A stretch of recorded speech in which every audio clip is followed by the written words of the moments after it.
ഇപ്പൊ ഹിന്ദു രാഷ്ട്രീയക്കാർ തന്നെ ഹിന്ദു കൊണ്ട് വിളിച്ചിരുത്താരനെയാ ഇവര് കാവെടുത്ത സ്വാമി ഈ ബ്രാഹ്മണി കൾട്ടിന്റെ സ്വാമിമാരെ മാത്രമല്ല എന്റെ ജനതയുടെ റെപ്രസെന്റേഷൻ. കൊച്ചിൻ ദേവസ്വം ബോർഡ് എനിക്കെതിരെ എന്താ പറയാ എനിക്ക് DGPക്ക് പരാതി കൊടുത്തു. ഞാൻ വ്യാജനാണെന്ന് പറഞ്ഞിട്ട് ലിസ്റ്റുള്ള കൊച്ചിൻ ദേവസ്വം ബോർഡ് ലിസ്റ്റുള്ള തന്ത്രിയാണ് ഞാൻ. നിർത്തൂ, നിങ്ങൾ എൻ്റെ കൂടെ വിവേകാനന്ദൻ 10 പേരെ ചോദിച്ചില്ലേ, ഞാൻ ഈ സമുദായത്തിലെ ആൾക്കാണ്, നിങ്ങൾ വിദ്യാസമ്പന്നരായിട്ടുള്ള 10 പേര് എൻ്റെ കൂടെ വരാൻ തയ്യാറുണ്ടോ? SC ST വിഭാഗത്തിലെ കൊടുങ്ങല്ലൂർ പോയല്ലോ, എന്താ അന്വേഷിക്കുന്നേ? മാടായിക്കാവിൽ പോയി അന്വേഷിച്ചത് എന്താ? കൊടുങ്ങല്ലൂർ പോയിട്ട് അന്വേഷിച്ചത് എന്താ? അന്വേഷിച്ച് കാണുന്ന തെയ്യം തിറകളെ കുറിച്ച് കണ്ടില്ലേ? ശ്മശാനം മോശമാണെന്ന ചിന്ത തന്നെ പ്രധാനം. അതുകൊണ്ട് തന്നെയാണ് ചണ്ടകർമ്മങ്ങൾ ചെയ്യുന്നോ ചാകുമ്പോൾ പൂന്താനം എഴുതാൻ. ഞാൻ ഭക്തകവിയായിട്ട് പൂന്താനത്തെ പരിപൂർണ്ണമായിട്ട് അംഗീകരിക്കുന്ന ആളല്ല.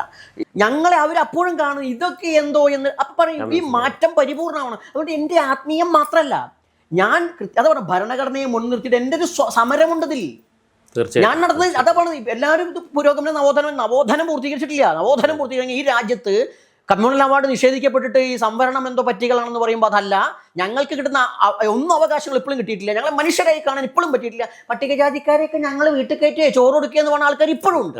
ആ ഔദാര്യം വേണ്ട. അങ്ങ് എവിടുന്ന് എവിടേക്കൊക്കെയാണ് അങ്ങയുടെ സഞ്ചാരങ്ങൾ? അതായത് ജന്മനാട്, പിന്നെ തൃശ്ശൂർ പോയി, ഇപ്പൊ ആ ഒരു യാത്ര ഒന്ന് ചുരുക്കി പറയാം. ഓക്കെ. ഞാൻ ജനിച്ചത് ഏലംകുളത്താണ്. ഏലംകുളത്ത് എനിക്ക് ഒട്ടും തന്നെ ഇപ്പം ഒന്നും അങ്ങനെയല്ല. ഇപ്പോഴും ഞാൻ പറയാതിരിക്കാൻ പറ്റില്ല, അവിടുത്തെ RSSകാരും കമ്മ്യൂണിസ്റ്റുകളും ഒരിക്കലും എന്നെ അവിടെ ഇരിക്കാൻ സമ്മതിക്കാത്ത രീതിയിലുള്ള ഉപദ്രവങ്ങളെ സാമുദായികമായിട്ടും ഒക്കെ വലിയ ഉപദ്രവമായിരുന്നു. പിന്നീട് ഞാൻ അവിടുന്ന് നേരെ കാരണം എന്താ പറയുന്നത്? അതെന്താ വെച്ചാൽ എൻ്റെ അച്ഛൻ പഴയ കമ്മ്യൂണിസ്റ്റുകാരനാണ്. പിന്നീട് അദ്ദേഹം എന്താ വെച്ചാൽ ഒരു ഇലക്ഷൻ മത്സരം BJP സ്ഥാനാർത്ഥിയായിട്ടാണ് മത്സരിച്ചത്. അതും മത്സരിക്കാൻ വേണ്ടില്ല, സ്വതന്ത്രമായി നിൽക്കുമ്പോൾ BJP പിന്താങ്ങിയതാ. വോട്ട് കൊടുക്കാൻ BJPക്കാരനെ ഉണ്ടായില്ല യാഥാർത്ഥ്യം. അപ്പോൾ എന്താ വെച്ചാൽ ആ ഒരു വിഷയമാണ് കമ്മ്യൂണിസ്റ്റിലേക്ക് ചൊടിപ്പ്. മറ്റവരെ സംബന്ധിച്ചെന്ന് വെച്ചാൽ അവിടെ വേറെ ആരും തന്നെ ഈ പൂജ വഴിപാട് പഠിച്ചിട്ടില്ല, അല്ലെങ്കിൽ ഇത്തരം രീതികൾ പഠിച്ചില്ല.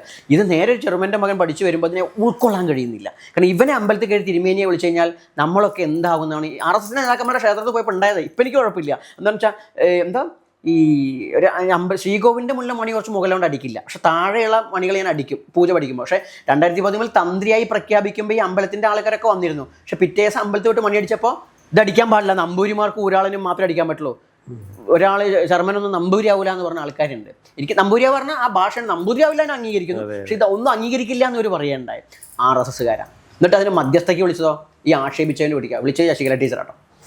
അപ്പം ഞാൻ പറഞ്ഞത് നടക്കില്ല, അത് നടക്കുക. അപ്പോൾ എന്താ വെച്ചാൽ ഇതിൻ്റെ വിഷയം അങ്ങനെയാണ്. അപ്പോൾ അവിടെ ഏലംകുളത്ത് എന്തായാലും ഒരു സ്വാഭാവികമായിട്ടും ഈ ഒരു രീതിയിൽ ഒരുപാട് നിയമപരമായിട്ടൊക്കെ എന്നെ ഉപദ്രവിച്ചു. അന്ന് എനിക്ക് എന്തൊക്കെ പോലെ ഉമ്മൻചാണ്ടി സർക്കാരിൻ്റെ ഭാഗത്ത് നിന്ന്, ഞാൻ കോൺഗ്രസിനെ പൊക്കി പറയുന്നില്ല, ഉമ്മൻചാണ്ടി സർക്കാരാണെന്ന് ഭരിക്കുന്നത്, ഞാൻ അപേക്ഷ കൊടുത്തു എന്നെ ഇങ്ങനെ നിരന്തരം ഉപദ്രവിക്കുകയാണ്.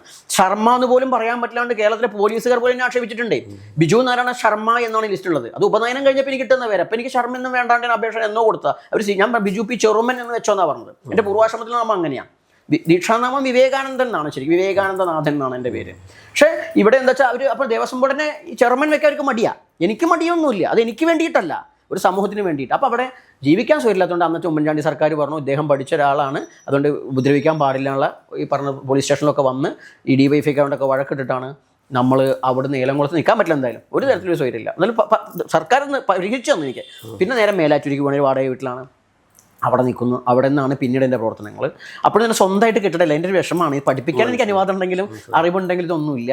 2013 തന്ത്രിയായിട്ട് സ്വീകരണം തന്ന ഹിന്ദു സംഘടനകളും ഒരു സഹായവും ഇല്ല.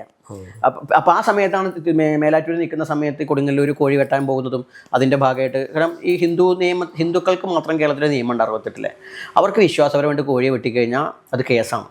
68 എന്താ വെച്ചാൽ അത് മൃഗപക്ഷി പീഡന നിരോധന നിയമത്തിൻ്റെ പരിധിയിൽ വരികയും ഹിന്ദു മതത്തിൽ വിശ്വസിക്കുന്നവർക്ക് മാത്രമേ പ്രശ്നമുള്ളൂ, മുസ്ലിമിനോ ക്രിസ്ത്യാനിക്കോ ഇതില്ല. അത് ആ മതക്കാരുടെ പ്രശ്നമല്ല. ഇതിൽ സമരം ചെയ്തത് അങ്ങിപ്പോൾ ഹിന്ദു ആണ് എന്ന് പറയാറുണ്ടോ അങ്ങേപ്പറ്റി? അതോ ഞാൻ മലബാര സമ്പ്രദായം?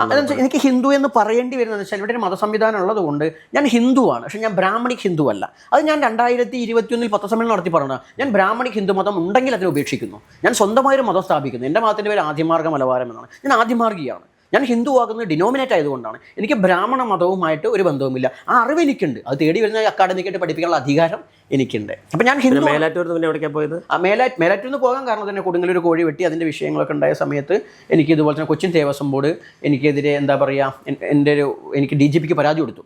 ഞാൻ വ്യാജനാണെന്ന് പറഞ്ഞിട്ട് കൊച്ചിൻ ദേവസ്വം ബോർഡ് ലിസ്റ്റുള്ള തന്ത്രിയാണ് ഞാൻ വ്യാജനാണ് കളനാണ്ട് അവർ ഒരു ഡിസ്റ്റ് നോക്കാണ്ട് കൊടുത്തു. ഈ സമയത്ത് ഞാൻ ഹിന്ദു ഐക്യവേദിയുടെ മുരളി എന്ന് പറഞ്ഞിട്ടുള്ള ഒരാളുണ്ട് മഞ്ചേരിയിൽ, ഇയാളെ വിളിക്കുന്നത്. ഇയാൾ ഞാൻ പറഞ്ഞ സമ്പന്നതന് ചെയ്യാൻ പറ്റും, ഞാൻ തിരിച്ചു വിളിക്കാമെന്ന് പറഞ്ഞു. ഈ 2026 ദിവസമായിട്ടും ഇതുവരെ തിരിച്ചു വിളിച്ചിട്ടില്ല. വേറെ വല്ലവരും ആണെങ്കിൽ ഇവർ വീട്ടിൽ പോയി കാണും. തന്ത്രി കണ്ഠരാജ് വരെ വീട്ടിൽ പോയി കണ്ട ടീമൊക്കെ ഉണ്ട്. അപ്പോൾ എന്താ വെച്ചാൽ ഞാൻ പറയാം, അപ്പോൾ അങ്ങനെയൊക്കെ ആയപ്പോൾ എന്താ ചെയ്യുക, അവിടെയും തന്നെ എനിക്ക് നിൽക്കാൻ കുറച്ച് ബുദ്ധിമുട്ടായിക്കൊണ്ട് ഇത് കഴിഞ്ഞു. ഞങ്ങൾക്ക് സ്വതവേ സാമ്പത്തികമായിട്ട് ബുദ്ധിമുട്ടൊക്കെ വന്നു. അങ്ങനെ ഇരിക്കുമ്പോൾ എന്താ വെച്ചാൽ നേരെ ഞാൻ മംഗലാംകുന്നിലേക്ക് പിന്നെ താമസം മാറുകയാണ്. മംഗലാംകുന്നിലേക്ക് താമസം മാറി. അവിടെ കുഴപ്പമില്ല. അവിടെ എന്താ വെച്ചാൽ എൻ്റെ പാർട്ട്ണറുടെ വീടുണ്ട്. അപ്പോൾ അത് ഞങ്ങൾക്ക് കിട്ടുന്ന അവിടെ താമസാക്കി. അവിടെ ക്ലാസ്സുകളൊക്കെ ആരംഭിച്ചു. അങ്ങനെ ക്ലാസ്സുകൾ കുഴപ്പമില്ലാണ്ട് പോയി. പിന്നെ സ്വാഭാവികമായിട്ട് അവിടെ അവരുടെ ഫാമിലി അവർക്ക് മാറി താമസിക്കണമെന്നൊക്കെ പറഞ്ഞപ്പോൾ അവിടെ നിന്ന് നേരെ പിന്നെ എനിക്ക് തൃശ്ശൂർ അപ്പം ഒരു പ്രൊജക്റ്റ് വന്നു. തൃശ്ശൂർ അപ്പോൾ അട്ടപ്പാടിയിൽ എനിക്ക് ഒരു യാഗം നടന്നു, ചണ്ടാളയാഗം നടന്നു. കാരണം ഇടതുപക്ഷ സർക്കാർ ഇവിടുത്തെ അന്ധവിശ്വാസ നിർമ്മാർജ്ജന ബില്ല് എന്ന് പറഞ്ഞൊരു സാധനം കൊണ്ടുവരാൻ നോക്കി. അപ്പോഴും അതിൻ്റെ കരട് രേഖ തോമസിൻ്റെ ആണെന്ന് കരട് രേഖ തോന്നുന്നു. കരട് രേഖയുള്ളതൊക്കെ വെച്ചാൽ പിതൃക്കളെ ആരാധിക്കാൻ പാടില്ല, പ്രേതങ്ങളെ ആരാധിക്കാൻ പാടില്ല, ചാത്തനെ ആരാധിക്കാൻ പാടില്ല, ഇങ്ങനെയൊക്കെ എഴുതി തുള്ളാൻ പാടില്ല, പറയാൻ പാടില്ല. ഞാൻ ഇതിൻ്റെ എതിരെ ബിസിനസ്സിനെതിരെ എന്തും വേണം നിയമം കൊണ്ടുവരാം. അത് എല്ലാ മതത്തിലും ബിസിനസ് ഉണ്ട്. അപ്പം മറിച്ച് ഇത് ഇത്തരം കാര്യങ്ങൾ പറഞ്ഞപ്പോൾ എന്തായി, അത് ഞങ്ങളുടെ വിശ്വാസങ്ങൾക്കെതിരെ കടന്നുകയറ്റമാണ്. കാരണം 68-ലെ ഇടതുപക്ഷ സർക്കാർ ഉണ്ടാക്കിയത്. അതായത് അവനവൻ്റെ ആചാരം വെച്ച് മറ്റൊരാളുടെ ട്രീറ്റ്മെന്റ് സ്റ്റൈലിലോ മറ്റു കാര്യങ്ങളിലേക്കൊക്കെ പോയി പണം സമ്പാദിക്കുന്നതിന് അങ്ങെതിരാണ്. എതിരാന്ന് പറഞ്ഞാൽ അതല്ല അതിൻ്റെ ഉദ്ദേശം. അപ്പോൾ അവിടെ വെച്ചാൽ അതിൻ്റെ ഭാഗമായിട്ട് ഞാൻ ഇത്തരം ആചാരങ്ങളെ മാത്രം ഉൾക്കൊള്ളിച്ചുകൊണ്ട് മഹാചണ്ടാളയാഗം എന്ന് പറഞ്ഞിട്ട് ഈ അട്ടടിപ്പടി പരിപാടി നടത്തി. അത് ആദ്യം ഒരുപാട് ആൾക്കാർ കിട്ടുന്നു, ഹിന്ദു സംഘങ്ങളൊക്കെ കിട്ടുന്നു. അവസാനമായപ്പോഴും ഒരു ഭേദമില്ലാണ്ട് എല്ലാ സമുദായത്തിനും ഏത് വർഷത്തിലായിരുന്നു? 2022.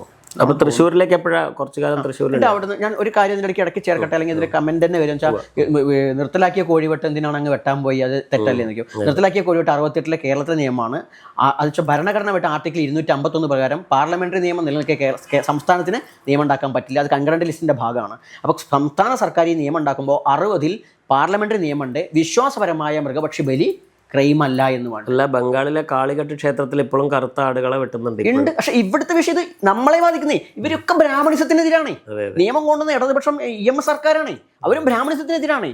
അമ്പൂരിപ്പാടും ബ്രാഹ്മണിസത്തിനെതിരായിരുന്നു. പക്ഷെ ഉണ്ടാക്കിയത് എന്താ, ഞങ്ങൾക്ക് ബ്രാഹ്മണാചാരം പൊതുവെ അതിപ്പോഴും തിരിഞ്ഞിട്ടില്ല. അതെന്താ സംഭവം? ഇപ്പോഴും ഇവര് നമ്മൾ വേറെ തോന്നുന്നു. ഇവർ മണ്ണിന്റെ മക്കളെ സ്നേഹിക്കുന്നുവെങ്കിൽ ഇപ്പൊ ജയരാജൻ, ഞാൻ രാഷ്ട്രീയം പറയല്ല, ജയരാജൻ ഇപ്പൊ സനാതനത്തെ കുറിച്ച് പുസ്തകം എഴുതിയല്ലോ, കൊടുങ്ങല്ലൂർ പോയല്ലോ.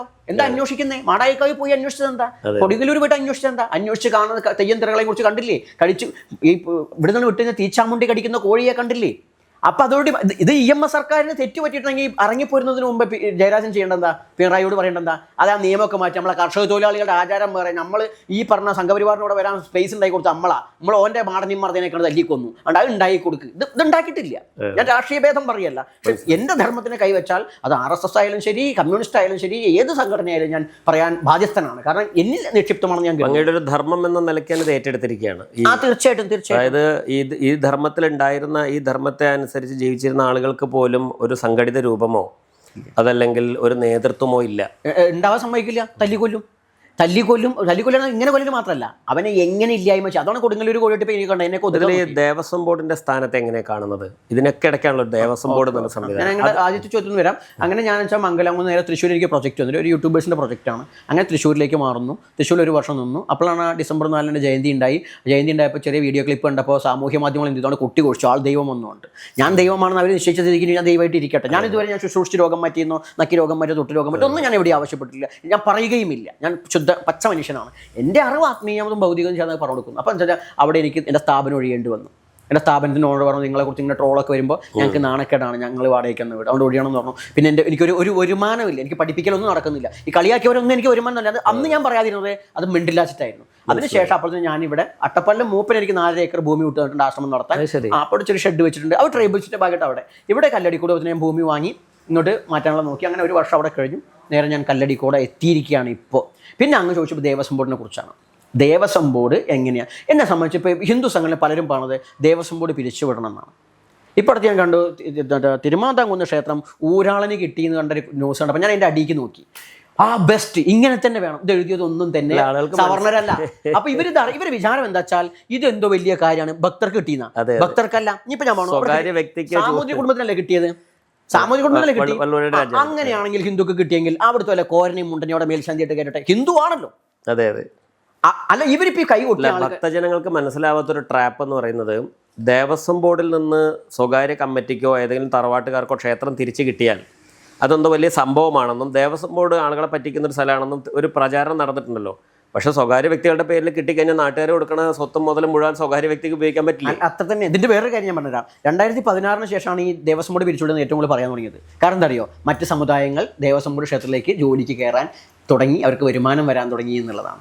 അതുവരെ പ്രശ്നം ഉണ്ടാവില്ല. ഇവിടെ ദേവസ്വം ബോർഡ് എന്ന് പറയുന്ന സംവിധാനത്തിൽ കളങ്കമുണ്ട്. ആരാണ് ഈ ദേവസ്വം ബോർഡ് പിരിച്ചുവിടുന്നതിനുള്ള ആരുടെ ഗൂഢാലോചന? അത് ഹൈന്ദവ സംഘടന ശക്തമായിട്ട് പറഞ്ഞുകൊണ്ടിരിക്കുന്ന ആളാണ്. ദേവസ്വം ബോർഡ് പിരിച്ചുവിടണം, ദേവസ്വം ബോർഡ് പിരിച്ചുവിടണം. എന്താ അവരുടെ താല്പര്യം? ഇത് തന്നെ അവരെ താല്പര്യം. ഞാൻ പറയുന്നത് ദേവസ്വം ബോർഡ് പിരിച്ചുവിടാൻ ഞാൻ വേണ്ടെന്ന് പറഞ്ഞൊരു കാരണമുണ്ട്. ഇപ്പോൾ ദേവസ്വം ബോർഡ്, കൊച്ചിൻ ദേവസ്വം ബോർഡും തിരുവിതാംകൂർ ദേവസ്വം ബോർഡും ഈ പട്ടിക വിഭാഗങ്ങളുടെ പ്രതിനിധിയായിട്ട് ഒരു ആചാര്യ നിലയ്ക്ക് ഞാൻ എൻ്റെ റെപ്രസെൻറ്റേഷൻ ഉണ്ട്. RSSO അല്ലെങ്കിൽ RSS നേരിട്ട് ക്ഷേത്രങ്ങളില്ല. ഈ വിശ്വ ഹിന്ദു പരിഷത്തും ക്ഷേത്ര സംരക്ഷണ സമിതിയൊക്കെ പോഷക സംഘടനകള. ഇവരുടെ അണ്ടറിലെ ക്ഷേത്രത്തിൽ ഒരിടത്ത് പോലും മഹാക്ഷേത്രങ്ങളിൽ എവിടെ പോലും ഒരു പട്ടികജാതിക്കാരനോ പട്ടിക തന്ത്രിയായിട്ടില്ല. ഉണ്ടെങ്കിൽ ആർക്കും ഞാനിത് ഉണ്ടെങ്കിൽ വ്യക്തമായിട്ട് ഇന്ന മഹാക്ഷേത്ര തന്ത്രി പട്ടികജാതി പറയുന്നത് അവരെപ്പോൾ പറയുന്നത് വെച്ചാൽ ഞങ്ങൾക്ക് ജാതി ഇല്ലല്ലോ പറയും. ജാതി ഇല്ലെങ്കിൽ ആലുവ പീഠത്തിൽ തന്ത്രം പഠിച്ച ഒരാളെ കാണിച്ചാൽ ഞാൻ ദേവസ്വം ബോർഡ് ഞാനല്ലേ ഉള്ളൂ. അപ്പോൾ ഇവരുടെ ഒരു ക്ഷേത്രത്തിൽ പോലും, ഹിന്ദു എന്ന് അവകാശപ്പെടുന്ന ക്ഷേത്രത്തിൽ പോലും ഈ പറയുന്ന പട്ടിക വിഭാഗങ്ങളിൽ നിന്ന് ഒരു തന്ത്രിയെ വെച്ചിട്ടില്ല. ശാന്തിക്കാരുണ്ടായിരിക്കാം, തന്ത്രിയെ വെച്ചിട്ടില്ല. അങ്ങനെയുള്ള ഇവർ പറയുന്ന ദേവസ്വം ബോർഡ് പിരിച്ചുവിട്ടാൽ എൻ്റെ ജനതയുടെ പ്രാതിനിധ്യം എങ്ങനെ ഉറപ്പിക്കും? പിന്നെ സന്യാസി സഭ, ഞാൻ അടുത്ത് വരാം. സന്യാസി സഭ വിശ്വ ഹിന്ദു പരിഷത്താണ് ഹിന്ദുക്കളുടെ നിയമങ്ങളും കാര്യങ്ങളൊക്കെ തീരുമാനിച്ച് അതിൻ്റെ ആൾക്കാരെന്ന് പറയുന്നത് വിശ്വ ഹിന്ദു എന്ന പേര് തന്നെ. വിശ്വ ഹിന്ദു പരിഷത്ത് നേതൃത്വം കൊടുക്കുന്ന മാർഗദർശക് മണ്ഡലം എന്ന് പറഞ്ഞ സന്യാസി സഭയാണ്. കേൾക്കുമ്പോൾ ശരിയാണ്, സന്യാസിയിൽ പാണനും പാണനും പോലെയൊക്കെ ഉണ്ടായി വരും. പക്ഷേ സാംസ്കാരികമായി പറയുകയാണെങ്കിൽ, പാരമ്പര്യ ക്രമത്തിൽ പറയുകയാണെങ്കിൽ അത് ദശനാമി സമ്പ്രദായത്തിലെ ശങ്കര പരമ്പരയിലെ സന്യാസിമാർ മാത്രമാണ്. ഈ പറയുന്ന പച്ചക്കറി കഴിക്കുന്ന ഇവരുടേതായിരിക്കുന്ന വേദാന്തം പറയുന്ന അദ്വൈതം മാത്രമല്ല, ദ്വൈതവും ഇവിടെ ഉള്ളത് തന്നെയാണ്, സാങ്ക്യം ഇവിടെ ഉള്ളതാണ്, വൈശേഷ്യം ഇവിടെ ഉള്ളതാണ്, ആജീവിക ഇവിടെ ഉള്ളതാണ്, മലബാർ ഇവിടെ ഉള്ളതാണ്. ഇല്ലേ? ഇതൊക്കെ പാട് ഉൾക്കൊള്ളുമ്പോൾ ഞങ്ങൾ നിർദ്ദേശിക്കുന്നത്, ഞങ്ങളുടെ കാര്യമാണ് ഈ മാർഗദർശമണ്ഡല സന്യാസിമാരുണ്ട് വിശ്വ ഹിന്ദു പരിഷത്തുകൊണ്ട്. വിശ്വ ഹിന്ദു പരിഷത്ത് പറയുകയാണ് നിങ്ങൾ ഇങ്ങനെ പോയാൽ മതി, അങ്ങനെ പോയാൽ മതി. അത് അപ്പോൾ അവിടെയും ഇവർ ആ ഒരു ഹിന്ദുവിന് നിർദ്ദേശം കൊടുക്കേണ്ട ആ ഒരു സംഘടനയിൽ പോലും ഞങ്ങളുടെ ജാതിക്കല്ല പറയുന്നേ, സമ്പ്രദായത്തിന് പ്രാതിനിധ്യമില്ല. അങ്ങനെ ഇരിക്കുമ്പോൾ ഈ ദേവസ്വം ബോർഡ് പിരിച്ചുവിട്ട് എന്താ അവസ്ഥ? വാസ്തവത്തിൽ സന്യാസി സഭയുണ്ടല്ലോ, അതിൻ്റെ പേരെന്നായിരുന്നു മാർഗദർശക് മണ്ഡൽ. മാർഗദർശക മണ്ഡലിന് കീഴിൽ ഉൾപ്പെടുത്തേണ്ടതായ ഈ ശങ്കര സമ്പ്രദായത്തിലുള്ളതല്ലാത്ത സന്യാസിമാർ ഇപ്പം ജീവിച്ചിരിക്കുന്നതായ ആരൊക്കെയാണെന്ന് തോന്നി? ഒത്തിരി ഉണ്ടല്ലോ. അപ്പോൾ കേരളത്തിന് നാരായണ ഗുരുവിന്റെ പരമ്പരയില്ലേ, ശുഭാനന്ദന്റെ പരമ്പര അവരെ പെടുത്തിയിട്ടില്ല. ഇല്ല. മാർഗദർശക മണ്ഡല സന്യാസി സഭ കുടുംബം എല്ലാവരും ഉണ്ട്. കാര്യം തീരുമാനിക്കുമ്പോൾ ഞാനും എൻ്റെ സുഭദ്രയും ഇളയച്ചനും മാത്രമേ ഉള്ളൂ. ഞങ്ങളൊരു ട്രസ്റ്റാണ്, അത്രേ പരിപാടിയേ ഉള്ളൂ. ഇവരെന്ന് വെച്ചാൽ അതാ ഞാൻ പറഞ്ഞത്, ശങ്കരാചാര്യ എല്ലാവർക്കും ഗുരുവല്ല. അപ്പം ഞങ്ങളുടെ പ്രാർത്ഥനയിൽ ആദ്യമുത്ത സമാരംഭം ചണ്ടാളമുത്ത മധ്യമം അസ്മദാചാര്യപര മധ്യം അന്തേ ഗുരു പരമ്പര എന്നാ. ഞങ്ങൾ ശങ്കരാചാര്യക്ക് ഉപദേശം കൊടുത്ത ചണ്ടാളനെ ഞങ്ങൾ വന്ദിക്കുന്നേ. ശങ്കരൻ പോലും കാല് തൊട്ട് വന്നിച്ച ചണ്ടാളിനെ ഞങ്ങൾക്ക് വരൂ. അപ്പം പിന്നെ ശങ്കരാചാര്യ, പിന്നെ രാമാനുജനാണെങ്കിൽ ശങ്കരാചാര്യ അല്ല, രാമാനുജനും വേറെയുണ്ട്, മാധവാചാര്യം വേറെയുണ്ട്. ശങ്കരാചാര്യല്ല എല്ലാവർക്കും, ദ്വൈതികൾക്ക് ശങ്കരനല്ല. മനസ്സിലായി. അങ്ങയുടെ പ്രയോഗത്തിനകത്ത് ചണ്ടാള എന്നൊരു പ്രയോഗമുണ്ട്. ആളുകൾ ചണ്ടാളൻ എന്ന് പറയുന്നതിന് ഒരുപാട് തെറ്റിദ്ധരിച്ചിട്ടുണ്ട്. ചണ്ടാല ഭിക്ഷുകി എന്ന് പറയുന്ന കവിതയാണ് ആശാൻ്റെ നമുക്കറിയാവുന്ന ഒരു പ്രയോഗം. പിന്നെ ചണ്ടാളൻ എന്ന് പറഞ്ഞാൽ എന്താണ് എന്ന് പലർക്കും മനസ്സിലാവുന്നില്ല. തീർച്ചയായും ആ പേരിൽ തന്നെ അയാളൊരു SC/ST ആണ് എന്ന് അത് മാറ്റിയിടേണ്ട സാധനമാണെന്ന് തോന്നലാണ്. എന്താണെന്ന് വെച്ചാൽ കേരള ഹിസ്റ്ററി അറിയാത്തതുകൊണ്ടാണ്, കേരളത്തിലെ ഇന്ത്യൻ ഹിസ്റ്ററി അറിയാത്തതുകൊണ്ടാണ് പലരും കരുതുന്നത് എങ്ങനെ വെച്ചാൽ ഈ ചണ്ടാളെന്ന് വെച്ചാൽ SC/ST ആണെന്നാണ്. സത്യത്തിൽ ഹിസ്റ്റോറിക്കലി ആയിട്ട് SC/ST അല്ല.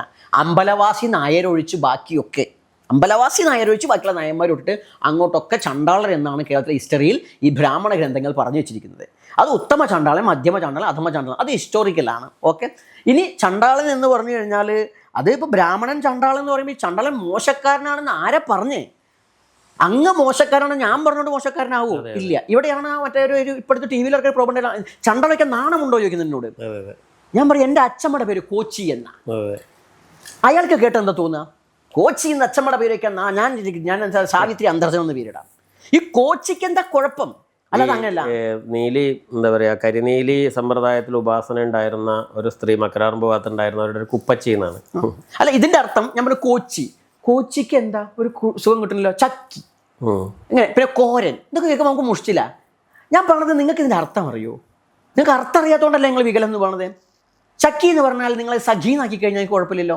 കോരനുള്ള ഘോരനാക്കിയ കുഴപ്പമില്ലല്ലോ. ഇപ്പം നാടി പറഞ്ഞാൽ നമുക്ക് ഇപ്പം നമ്മുടെ ശരീരത്തിലെ നാടി എന്നൊക്കെ പറയാൻ നമുക്ക് കുഴപ്പമില്ല. അപ്പം ഇവൻ്റെ പേരും ഇവൻ്റെ കൾച്ചറും മോശമാണെന്ന് ഇതുപോലെ ചണ്ടാളനൊക്കെ നാണമുണ്ടോ? എന്തിനു നാണിക്കണം? ഇവർ ഗൂഗിളിൽ നോക്കിയാൽ ചണ്ടാളനെ കാണാൻ മോശപ്പെട്ടവനായിട്ടാണ്. അതിലൊപ്പം തന്നെ SC/ST ഈ പറഞ്ഞ പോലെ കാസ്റ്റ് ലിസ്റ്റ് എടുക്കുക. ഇന്ത്യയിലെ കാസ്റ്റ് ലിസ്റ്റ് ഉണ്ട്. അതിന് ഷെഡ്യൂൾ കാസ്റ്റ് ലിസ്റ്റ് എടുത്തു കഴിഞ്ഞാൽ കേരളം ഒഴിച്ച് തമിഴ്നാട്, കർണാടക തുടങ്ങി കേരളത്തിന് ഇന്ത്യയുടെ വിവിധ ഭാഗങ്ങളിലെ SC ലിസ്റ്റിൽ ഒരു കാസ്റ്റാണ് ചണ്ടാള. ഞാനിപ്പോൾ ചണ്ടാള പറഞ്ഞത് മറ്റൊരു അർത്ഥത്തിൽ എടുത്താലും ചണ്ടാള. ഓന് കൊണ്ടിട്ട് ഇപ്പോൾ ബ്രാഹ്മണൻ എന്ന് വെക്കാൻ പറ്റുമോ? അപ്പൊ നാണമില്ലേ എന്ന് ചോദിക്കുന്നത് ഭരണഘടനാ വിരുദ്ധവും നിയമവിരുദ്ധവും അട്രോസിറ്റി ആക്ടിന്റെ പരിധിപ്പെട്ടതാ, ആക്ഷേപത്തിൽപ്പെട്ടതാ. ഞാനതിന് വാക്കിന്റെ ശരിക്കുള്ള അർത്ഥം. അപ്പൊ അവിടെയാണ് ഒന്നിങ്ങനെ ഇവരെന്ന് വെച്ചാൽ ചണ്ടാളെന്ന് വിളിക്കാൻ തന്നെ കാരണം വെച്ചാൽ ഇവരുടെ ആചാരങ്ങൾ ശ്രേഷ്ഠവും മറ്റുള്ളതൊക്കെ മോശമാണെന്ന അർത്ഥത്തിൽ ഇവർ വിളിക്കാൻ തുടങ്ങിയത്. ഈ ചണ്ടാളൻ എന്ന് പറഞ്ഞാൽ ഇവിടെയാണ് പുരാണത്തിൽ ചണ്ടാളൻ എന്ന് പറയപ്പെടുന്ന ഒരാളുണ്ട്, മഹാചണ്ടാളൻ. ദക്ഷ പ്രജാപതി ശിവന്റെ അമ്മായച്ചനായിട്ടാണ് പറയുക, സതിയുടെ അച്ഛനായിട്ട്. ദക്ഷ പ്രജാപതി ശിവനെ പറയുന്നത് ചണ്ടാളൻ എന്നാണ്. ശ്മശാനത്തിൽ ജോലി ചെയ്യുന്ന, ശ്മശാനത്തിൽ വസിക്കുന്ന ആളുകളെയാണ് ചണ്ടാളൻ എന്ന് പറയാം. ശ്മശാനം മോശമാണെന്ന ചിന്ത തന്നെ പ്രധാനം. അതുകൊണ്ട് തന്നെയാണ് ചണ്ടകർമ്മങ്ങൾ ചെയ്യുന്നോ ചാകുമ്പോൾ എന്ന് പൂന്താനം എഴുതാൻ. ഭക്തകവിയായിട്ട് പൂന്താനത്തെ പരിപൂർണ്ണമായിട്ട് അംഗീകരിക്കുന്ന ആളല്ല. ഇൻസൾട്ടിങ് ഇന്നും അമ്പലങ്ങളിൽ ചണ്ടകർമ്മങ്ങൾ ചെയ്തവർ ചാകുമ്പോൾ ചണ്ടാല കുലത്തിങ്കൽ പിറക്കുന്നു എന്ന് പറയുമ്പോൾ അധമമായിട്ടുള്ള എന്തോ ചെയ്യുന്നു എന്നുള്ള അർത്ഥത്തിലാണ്. എന്നിട്ട് അത് അമ്പലത്തിൽ പാരായണം. ഇപ്പൊ ഞാൻ ഇതിന്റെ സബ്ജക്റ്റ് ആണ് ചോദിച്ചത് പോലും ബാങ്ക് വിളിക്കുമ്പോൾ കേസ് കൊടുക്കുന്ന ആളുകളുണ്ട് ഇല്ലേ? എന്തോ ഞങ്ങളുടെ ദൈവത്തിന്റെ മാത്രം പണമുണ്ട്. ഇന്നലെ അമ്പലങ്ങളിൽ തൊട്ടടുത്ത് ഹിന്ദു ആയിരിക്കുന്ന പാണനും പാടണം പോലെ ഈ അമ്പലവാസി നായരല്ലാത്തവനെ കേൾപ്പിക്കുകയാണ്, നിന്റെ അച്ഛന്മാർ എന്തോ തെണ്ടിത്തരം ചെയ്തപ്പോൾ എന്റെ വംശത്തിൽ പിറക്കുന്നു എന്ന് പറയാണ്. എന്നിട്ട് ഇപ്പം പറയണ ബാങ്ക് വിളിക്കുന്ന പ്രശ്നമാണ്. അതായത് കാസറ്റ് പാട്ട് വെച്ചിട്ട് ജാത്യധിക്ഷേപമാണ് നടത്തിക്കൊണ്ടിരിക്കുന്നത്, ഇന്നും ചെയ്തുകൊണ്ടിരിക്കുകയാണ്. അത് ഇപ്പൊ കുറച്ച് നിർത്തിയിട്ടുണ്ട്. എനിക്ക് തോന്നുന്നു എന്റെ സംസാരം കേട്ടിട്ടാണ് പറഞ്ഞിട്ടാണല്ലോ ഇപ്പൊ പലയിടത്തും നിർത്തിയിട്ടുണ്ട്. ഞാൻ അപ്പാനെ പബ്ലിക്കായിട്ട് വെക്കാൻ പാടില്ലാത്തൊരു, വീട്ടിലിരുന്ന് പാരായണം ചെയ്യാം, ഇത് വേണ്ട. അപ്പൊ അവിടെയാണ് ഈ ചണ്ടാളം എന്ന് പറഞ്ഞു കഴിഞ്ഞാൽ ശ്മശാനത്തിലാണ്. ഈ ശ്മശാനത്തിൽ ഇരിക്കാൻ നടത്തിൽ ആ ശ്മശാനം ഭൗതികമായിട്ട് ചുട്ടരിയപ്പെടുന്ന സാധാരണ കാണുന്ന ശ്മശാനമാണ്. ആധ്യാത്മികതയാണ് എൻ്റെ വിഷയം. ഇവിടെ ആധ്യാത്മികതയിൽ ശ്മശാനം എന്ന് പറഞ്ഞ അപ്പൊ ശ്മശാന കാളി, മറ്റേ നമ്മളുടെ നാരായണത്ത് ഭ്രാന്തനൊക്കെ പോയി കാണൂലേ ചുടലകാളിനെ, ആ ചുടലകാളിയാണ് സത്യത്തിൽ ചുടലയിൽ ആത്മീയവാദിക്ക് ചുടല എന്ന് പറഞ്ഞാൽ എല്ലാ ചിന്തകളും കത്തി നശിച്ച ബോധമണ്ഡലമാണ്. ഈ ബോധമണ്ഡലത്തിൽ വർത്തിക്കുന്ന പരമേശ്വരൻ, ശുദ്ധബോധം. ശിവം എന്ന് പറഞ്ഞാൽ സാധാരണക്കാരന് ശിവൻ എന്ന് പറഞ്ഞ ഒരാളും ജ്ഞാനിക്ക് ശിവൻ എന്ന് പറഞ്ഞ ബോധവുമാണ്. ആ ബോധമണ്ഡലത്തിൽ വർത്തിക്കുന്ന പരമേശ്വരൻ, ആയിലിൽ കിടക്കുന്ന കൃഷ്ണനെ പോലെ ചിത്രം സിംബോളിക്കായിട്ട് കാണിക്കുന്ന പോലെ, അല്ലെങ്കിൽ പാലാഴിയിൽ കിടക്കുന്ന അനന്തൻ്റെ പുറത്ത് കിടക്കുന്ന മഹാവിഷ്ണുവിനെ പോലെ, ഇതൊക്കെ എന്താണ്? ആ ബോധമണ്ഡലത്തിലെ ബിന്ദുസ്ഥാനമാണ്. അങ്ങനെ ശാന്തമായി എല്ലാ ഇന്ദ്രിയങ്ങളുടെയും ഇങ്ങനെയൊക്കെ തുറന്നിരിക്കുമ്പോഴും ഇതിനെല്ലാം കത്തി നശിശുദ്ധബോധമായിരിക്കുന്ന ആ ബോധ ഉള്ള അവസ്ഥയാണ് മഹാചണ്ടാളൻ എന്ന അതിൻ്റെ യഥാർത്ഥ അർത്ഥം. അല്ലാണ്ട് പുറത്തുനിന്നാണോ ഇതിനെ ഇതൊക്കെ തന്നെ കാണുള്ളൂ. അതാണ് ആധ്യാത്മികത എന്ന് പറയുന്നത്. ഇതല്ല ആധ്യാത്മികത, ആത്മീയമാണ്. ആധ്യാത്മികത മനസ്സിൻ്റെയുമല്ല, ബോധമണ്ഡലത്തിൻ്റെയാണ്. പുറത്തേക്കുള്ളവർക്ക് ഭൗതികത കാണാൻ പറ്റും, അന്വേഷിക്കുന്നവൻ അകത്ത് കാണും. ആത്മാവിനെ അറിയാനാണ് ശരീരം എടുത്തിരിക്കുന്നത്. എൻ്റെ തിയറി അതാ. അല്ലെങ്കിൽ ഭൗതികത വേണ്ടെങ്കിൽ ശരീരം വേണ്ട, ആത്മാവിനെ അവിടെ ഇരുന്നാൽ. അതുകൊണ്ടായിരിക്കുമല്ലോ ഈ യോഗ ഭോഗം കൗളം എന്നൊരു പ്രയോഗം. യോഗ ഭോഗാത്മകം കൗളം, യോഗ ഭോഗാത്മകം കൗളം. അവിടുത്തെ നിയമം വേറെയും പറഞ്ഞാ ഭോഗോ യോഗായതേ സാക്ഷാൽ പാതകം സുഹൃദായതയാണ്. ഇതൊക്കെ മറ്റ് ദർശനം. അതാണ് കുലാർണവം വേദങ്ങളെയും അല്ലെങ്കിൽ ഗതം ശൂദ്രസ്യ ശൂദ്രത്വം വിപ്രസ്യാപീച്ച വിപ്രത, ബ്രാഹ്മണനും ശൂദ്രനും എന്തോട്ടെടുത്ത് വലിച്ചെറിയൂ ദീക്ഷാ സംസ്കാര സമ്പന്നെ. ഈ സമ്പ്രദായത്തിലേക്ക് വന്നു കഴിഞ്ഞാൽ ഇതൊന്നുമില്ല. അത് കാഴ്ചക്കാരുടെ ഒരു പരിചയത്തിന് വേണ്ടി പറയാം. നമ്മൾ ബ്രാഹ്മണരുടെ തന്ത്രശാസ്ത്രത്തിന് പുറത്തുള്ള പ്രധാനപ്പെട്ട ഒന്നാണ് കുലാർണവ തന്ത്രം. ജ്ഞാനാർണവം, ഒരുപാട് രണ്ട് ടെക്സ്റ്റുകൾ പ്രധാനമായിട്ടുണ്ട്. ഈ കുലാർണവം പ്രധാനമായിട്ടും കൗളത്തെയാണ് വിസ്തരിക്കുന്നത്. അല്ലേ? അതെ. അത് ഒരാളെ ഉണ്ടാക്കിയല്ല. ഇപ്പൊ ഇവര് വേദങ്ങൾ അപുരുഷ എന്നാ പറയാ. തന്ത്രം എന്ന് പറഞ്ഞാലും അത് വെച്ചാൽ വേദങ്ങൾ 4 വേദങ്ങൾ ബ്രഹ്മാവിന്റെ 4 മുഖത്തു നിന്നാണ്. തന്ത്രം എന്ന് പറഞ്ഞാൽ ശിവമുഖത്തു നിന്നുണ്ടായിരുന്ന. അപ്പൊ ഒക്കെ ഭഗവാൻ ഉണ്ടാക്കി കൊടുത്ത തന്നെയാ. അപ്പൊ ഇത് മോശമാവാൻ പറ്റുമോ? പറ്റില്ല. അതുകൊണ്ട് ഇവിടെ എന്താ വെച്ചാൽ ഈ സമ്പ്രദായം ഇങ്ങനെ പറയുമ്പോൾ യോഗവും ഭോഗം, സാധാരണ ഇവർ സന്യാസിമാരെ കണ്ടിരിക്കുന്നത് എങ്ങനെയാ? ഈ ജഡ അങ്ങനെയൊക്കെ അല്ലേ? ഇത് കണ്ടിട്ട് ഇതന്നെയാണ് ഹിന്ദു ആചാര്യന്മാരെന്ന് കരുതുന്നത്. അപ്പൊ നമ്മളിപ്പോൾ ആൾക്കാരെ കാണുമ്പോൾ ഇതെന്താ? അപ്പൊ ഞാൻ തന്നെ പല വേഷത്തിൽ അങ്ങനെ പല രീതിയിൽ. എനിക്ക് അങ്ങയുടെ ഏറ്റവും ഇഷ്ടപ്പെട്ടൊരു സംഗതി അതാണ്. അങ്ങ് ഒരു കാവ്യ വസ്ത്രം എടുത്തോ അല്ലെങ്കിൽ ഒരു സോക്കാൾഡ് സന്യാസിയുടെ എല്ലാ ഇതും വിട്ടിട്ടോ ഒന്നുമല്ല. അങ്ങ് സാധാരണ ഒരു മനുഷ്യനെ പോലെ സഞ്ചരിക്കുന്നു. ഏറ്റവും മോഡേൺ ആയിട്ട് ടൈയും കോട്ടും വരെ ധരിച്ച് ആളുകളെ അഭിമുഖീകരിക്കാൻ മടിയില്ല. കാരണം വെച്ചാൽ അങ്ങനെ ഇതൊന്നും ബാധിക്കുന്നില്ല എന്നാണ് ഞാൻ വിചാരിക്കുന്നത്. അത് എന്താ വെച്ചാൽ അതാണ് ഇത് ഞാൻ പുതിയ സമൂഹത്തോട് വെച്ച് ഹിന്ദു മതം ഫോളോ ചെയ്യുന്ന ആളുകളോട് പറയണേ, നിങ്ങൾ അബദ്ധ ആത്മീയതയിലേക്ക് പോരുതേ. ഇത് ഞാൻ ഉണ്ടാക്കിയതല്ല. നിങ്ങൾ അറിയാണ്ട് എന്നെ കല്ലെറിഞ്ഞോളൂ. നിങ്ങൾ ഈശ്വര വിശ്വാസികളോ, നിങ്ങൾ വേദത്തിലോ അല്ലെങ്കിൽ ഈശ്വരല്ലോ ശിവനിലോ ഒക്കെ വിശ്വസിക്കുന്നുവെങ്കിൽ എന്നെ അംഗീകരിച്ചേ പറ്റുള്ളൂ. കാരണം എന്താ വെച്ചാൽ നാനാരൂപഭാവേണ കൗള വിചരന്തി മഹിതലെ. കാവി എടുത്ത് നടക്കണമെന്നോ, കറുപ്പെടുത്ത് നടക്കണമെന്നോ, ഷെഡി ഇട്ട് നടക്കണമെന്നോ, തുണി ഇല്ലാണ്ട് നടക്കണമെന്നല്ല. നാനാരൂപഭാവേണ, ഏത് രൂപത്തിലും ഭാവത്തിലും വേണമെങ്കിലും കൗളിന് സഞ്ചരിക്കാം. അതാ പറഞ്ഞത്. ഭോഗോ യോഗാതെ, ഭൗതികത യോഗമാർഗം. കണ്ണടച്ചിരിക്കാൻ പറഞ്ഞിട്ടില്ല. എനിക്ക് കണ്ണ് തുറന്ന് ടി വി കാണാം, സിനിമ കാണാം, അവിടുത്തെ പന്ത് കളി കാണാം, പന്ത് കളിക്കാം. ഇപ്പം ഞാനിപ്പോഴത്തെ ഇൻസ്റ്റയിലൊക്കെ ഞാൻ പല പിള്ളേർക്കും വേണ്ടി പല റീൽസൊക്കെ ചെയ്യുമ്പോൾ ഇതൊക്കെ ഒരു സ്വാമിക്ക് പറ്റും. ഞാൻ അതൊക്കെ ചെയ്യാം. ഭൗതികത എന്തിനാ? പക്ഷെ ഭൗതികത ആത്മീയതയോട് വേർതിരിക്കുന്നില്ല ഞങ്ങൾ. ഇതെല്ലാം ചേർന്ന് തന്നെയാണ് ഈ സമം എന്താണ്? ഭോഗോ യോഗായത്, ഭൗതികതയാണ് യോഗമാർഗം. എന്നിട്ട് വെറുതെ കണ്ണടച്ചിരിക്കുകയല്ല. സാക്ഷാൽ പാതകം സുഹൃത്തായത്, പാതകം എന്ന് പറയുന്നത് തെറ്റാണല്ലോ.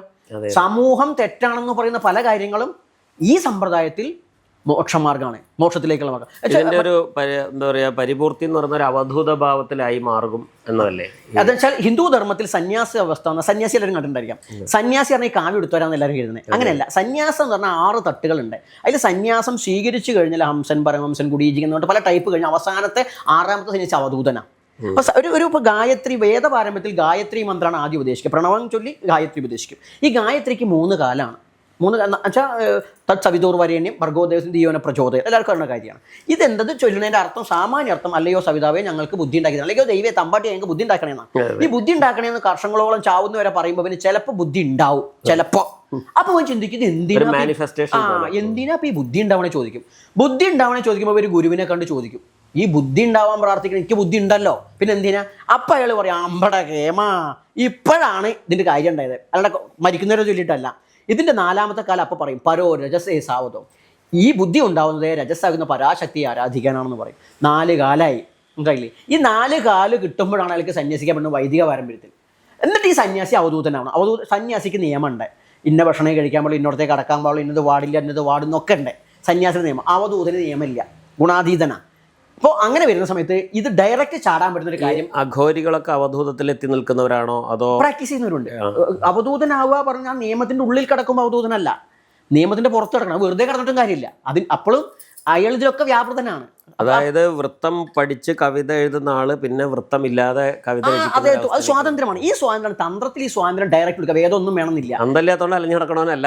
അല്ല, തന്ത്രത്തിൽ എങ്ങനെ വെച്ചാൽ ഇവൻ വേദം പഠിക്കണമെന്നില്ല. ഇപ്പൊ ഒരു കാളിയോ നീലിയോ സൂഫി പാരമ്പര്യമൊക്കെ ഏതാണ്ട് അതിന്റെ പ്രണയമാണ്, വിഷപ്രണയമാണ്. അപ്പൊ ഇവിടെയാണ് ഈ പറയുന്ന കവളത്തേക്ക് വരുമ്പോൾ സാധാരണ ഒരു വ്യക്തി, ഇപ്പം ഏത് സമുദായം എന്നുള്ളതല്ല, അതൊക്കെ തന്ത്രപാരമ്പര്യം. ഈ ജാതി വ്യവസ്ഥ എന്ന സമുദായ വ്യവസ്ഥ തന്ത്രപാരമ്പര്യ, വേദപാരമ്പര്യമില്ല. വേദത്തിൽ വേറെയാണ്, ഗോത്ര സിസ്റ്റം വേറെയുണ്ട്. അപ്പൊ ഇവരെന്ത് ചോദിച്ചാൽ ഇവർ നേരെ ഇവർക്ക് തോന്നും ഇങ്ങനെ കാളിനെയും നീലിനെയും ഭൂരേഷിനെയൊക്കെ ആരാധിക്കുമ്പോൾ ഇത് സത്യത്തിൽ കുലത്തിൽ മൂലാധാരത്തിൽ ബേസാണ്. ഇങ്ങനെ പോകുമ്പോൾ ബേസിൽ പല സമുദായങ്ങളുണ്ട്, ആത്മീയതയിലില്ല, ആത്മതലത്തിൽ. ഇവിടെ ഒരു ഗുരുവിനോട് ചോദിക്കുമ്പോൾ ഗുരു എന്ത് ചെയ്യും? അത്രയും കാലം ഉപാസനയുടെ ഭാഗത്ത് അടുത്ത ഘട്ടം പറഞ്ഞു കൊടുക്കും.